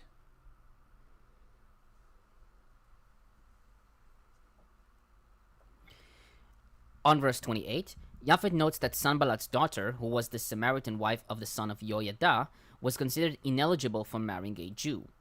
Though the stance of Nehemiah, Ezra, and the author of En was that the Samaritans were foreigners, this view is uncertain from a historical sense. She notes that the question of the Samaritans' identity is still controversial, with Josephus noting that the subject still also occupied the Samaritans themselves, as we see in Antiquities 11:340 through 341, quote, "When the Samaritans saw that Alexander had honored the Judeans so brilliantly, they resolved to agree in declaring themselves Judeans, for these are the sort of people the Samaritans are by nature. When the Judeans are in calamities, the Samaritans deny kingship with them, agreeing that then in declaring the truth. But whenever they see something brilliant happen in connection with them by chance, they promote their fellowship, quote unquote, saying that they belong with them and subtly fabricating themselves a genealogy from Ephraim and Manasseh, the children of Joseph," end quote. Japhet writes that while Josephus' viewpoint regarding the Samaritans' identity is negative and hostile, from his writing it seems that this debate characterized the Samaritans themselves. She writes, quote, "The marriage connection between the social elite of Judah and the social and political elite of Samaria was first and foremost of a political importance. But it is possible that the high priests and other people in Judah had a different principal viewpoint from Nehemiah, Ezra, and the author of En regarding the question of the Israelite identity of the Samaritans," end quote. I mean, that's kind of what I just said. The Samaritans, I mean, this is when the Samaritans are formed, because they're the people who were there already, and then it's like, no, you can't play with us. We're the ones who came back, so we're the real ones, and you're all not really. Yeah, and I'm curious, Lilith, what it is. You said it when you think of foreign women, you don't think of that group. I'm wondering what you think of as foreign women. Because it just, I don't know, the first thought that crossed my mind was that one of those dancing K-pop bands. They would definitely qualify. But I mean, you see that the Ezra-Nehemiah group successfully isolated the people that later became known as Samaritans, who were originally, the Jews who had been left in the land, or the Canaanites. Honestly, there would have been some blending at that point. It's, farmers when they're abandoned and just trying to survive, get a bit more practical. But they've then taken the Jews who'd remained and made them not Jews. And so, but if someone comes in without a commitment to that prejudice and says, oh, I can only marry a fellow Jew, and then marries one of the local Jewish people who were retained, who are now being isolated as Samaritans, that would be a confusion. Whereas a full, like, Phoenician or, you know, a Babylonian woman would, or a Persian woman would definitely, or Egyptian would trigger as foreign women. I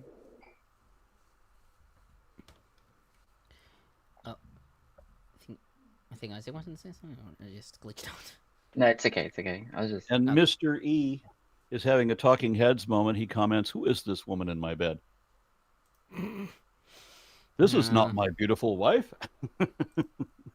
Yeah. Okay. On verse 29, Smith comments, quote, "This paragraph ends with another short prayer, similar to verse 14 and 22, for God to remember what the high priest did and to deal with him appropriately according to his covenantal arrangement with the family of Levi in 1329. This must refer to God's covenant with the high priest Phinehas in Numbers 25:13, who was faithful to God when he stopped the Israelites from worshipping the Baal of Peor by killing a man sexually involved with a pagan woman. Although there is no evidence that Nehemiah was not intended to Yeah. It's that one where he stabs Squeal for me. couple. I'm sorry.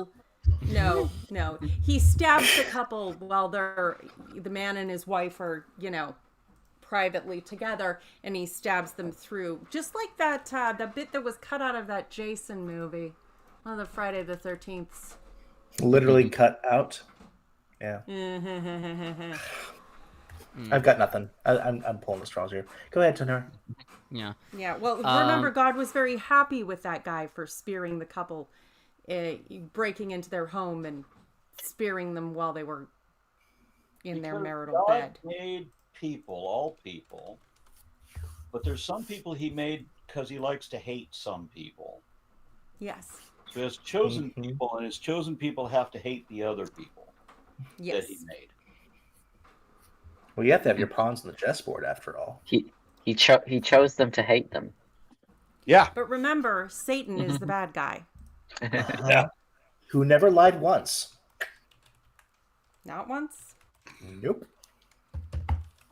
Sounds He's pretty just chill the guy. father of lies, but doesn't actually ever lie. Sure. But sins of the father, right? Anyway. Okay, what was that? Yes. Although there is no evidence that Nehemiah was not intending to intervene in a similar manner using his sword, this historical incident was another example of God's way of dealing with this kind of sinfulness. Because of the sin, God struck down 24,000 Israelites with a plague in Numbers 25:9.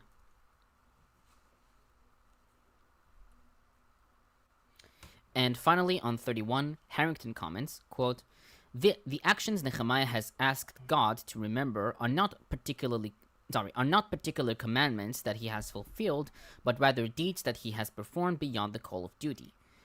They arise out of a zeal for that. Yes, I know.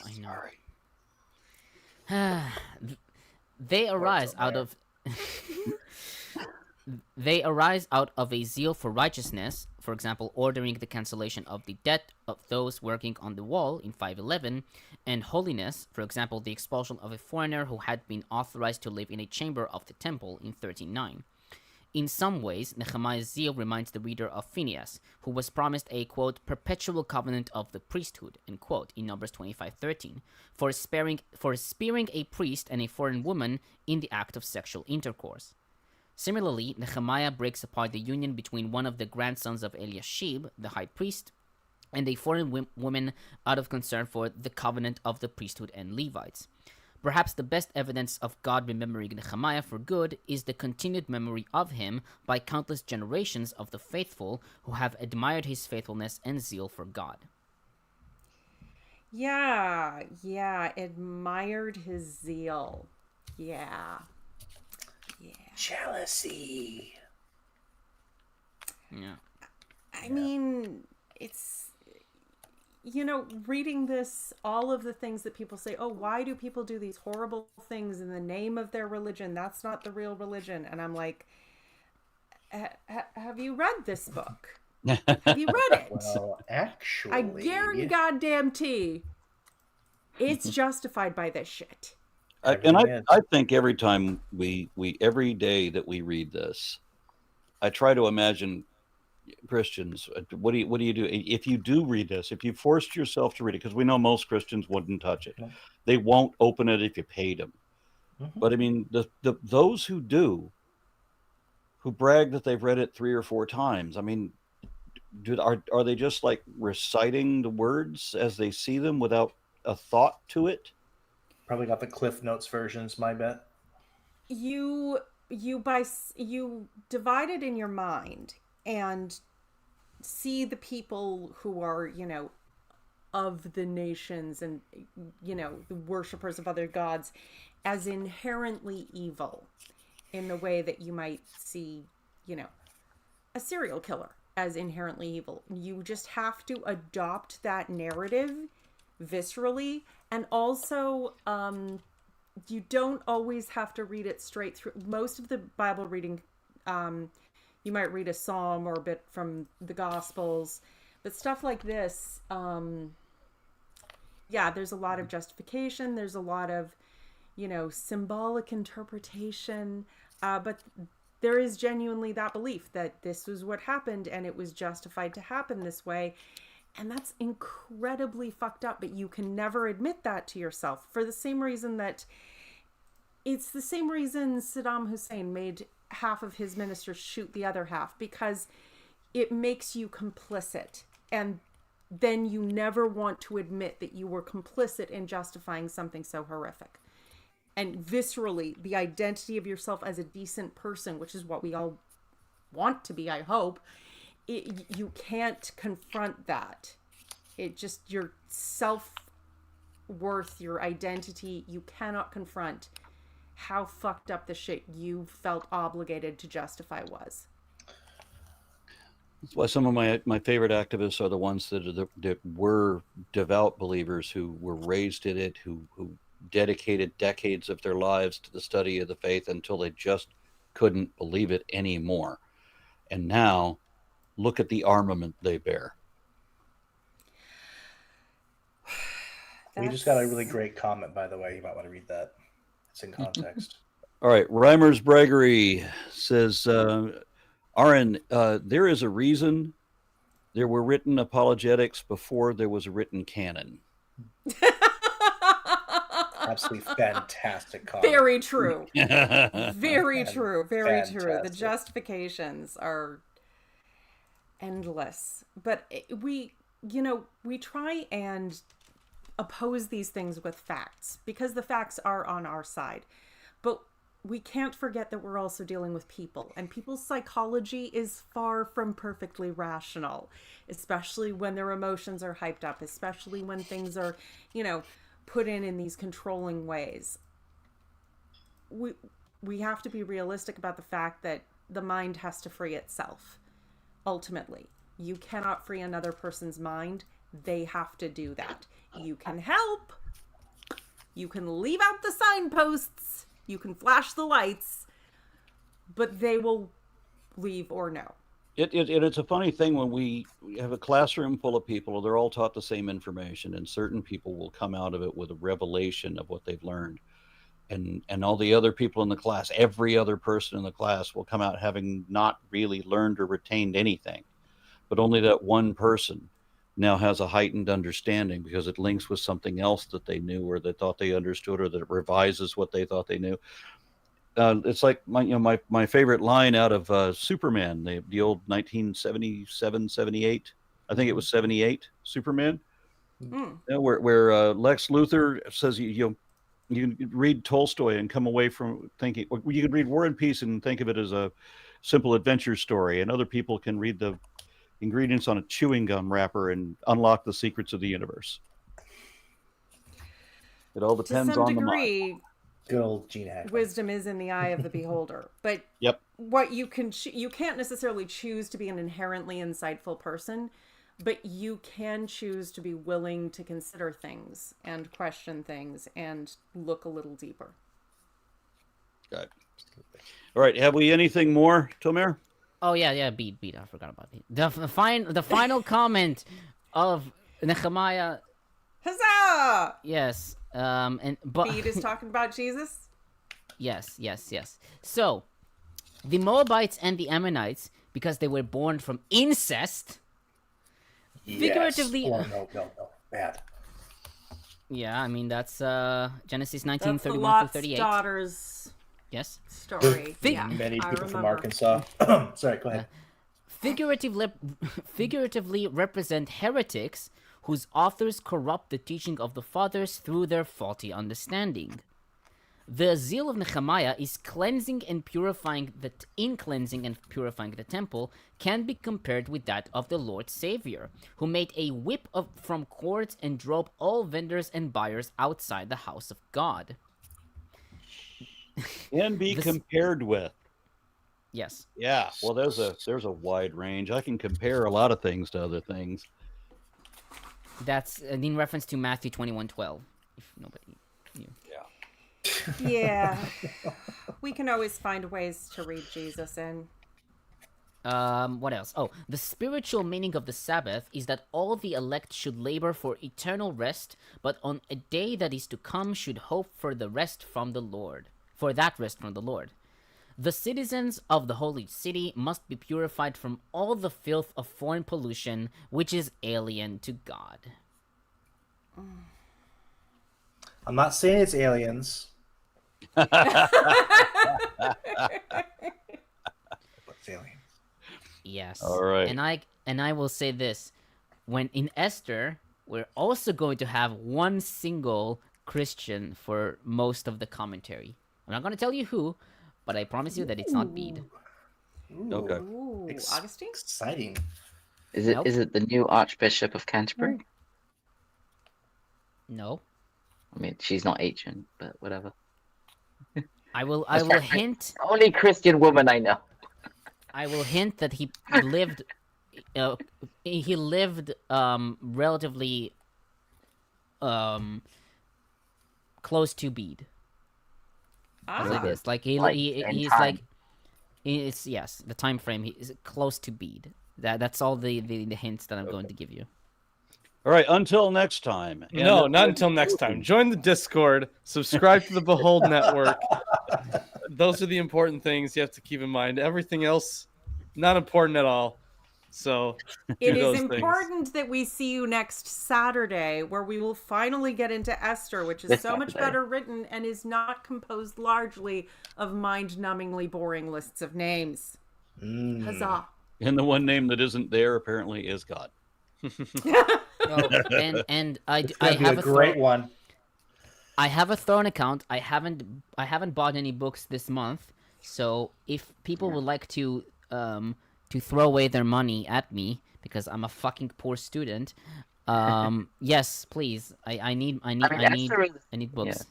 Ezra is pretty short, right? We could probably do it in like 2 episodes. Oh, Does that make sense? How many chapters No. is it? It's Like 10, six? but It depends 10. on how many 10. Okay, lines right. that Homer I decides to cover. if you want me Okay, if so you want me to everyone- keep I was to say, Yes. if it's 3 episodes, okay, everyone, we need to dress up for 3 episodes. Can we do that? we need ratchets. We need ratchets. Like for What Purim, am I you know? supposed to dress up as? Is this like that college party where you're supposed to come as your favorite biblical character? No, it's just like on Purim. I think you I have a dress up. toga yeah. somewhere, but I'm not sure if you want to see me in that. Well, I I can do it can Halloween, put but something it's together with the devil loud. horns. I just need them to show up on camera. So. No, I'm joking. I was a clown for so many years. Actually, no, I What was changed? Mordecai. Oh wait, no, you I was- He still are says that in past tense. one. Actually, no, I was actually Mordecai. I was only a clown like a couple of times. Like we had like a box with the costumes, and like when I was a kid, we literally just reused them every year. If we're supposed to dress up as biblical characters, feel free to tell me what Jezebel is supposed to have worn, and I'll see what I can do with that. I can dress like a pirate. Yeah. Okay. Okay. Tomer, Yeah. say goodnight. It's not Jesus is a challenging friend. task. Jesus is my friend. Jesus is a friend of I.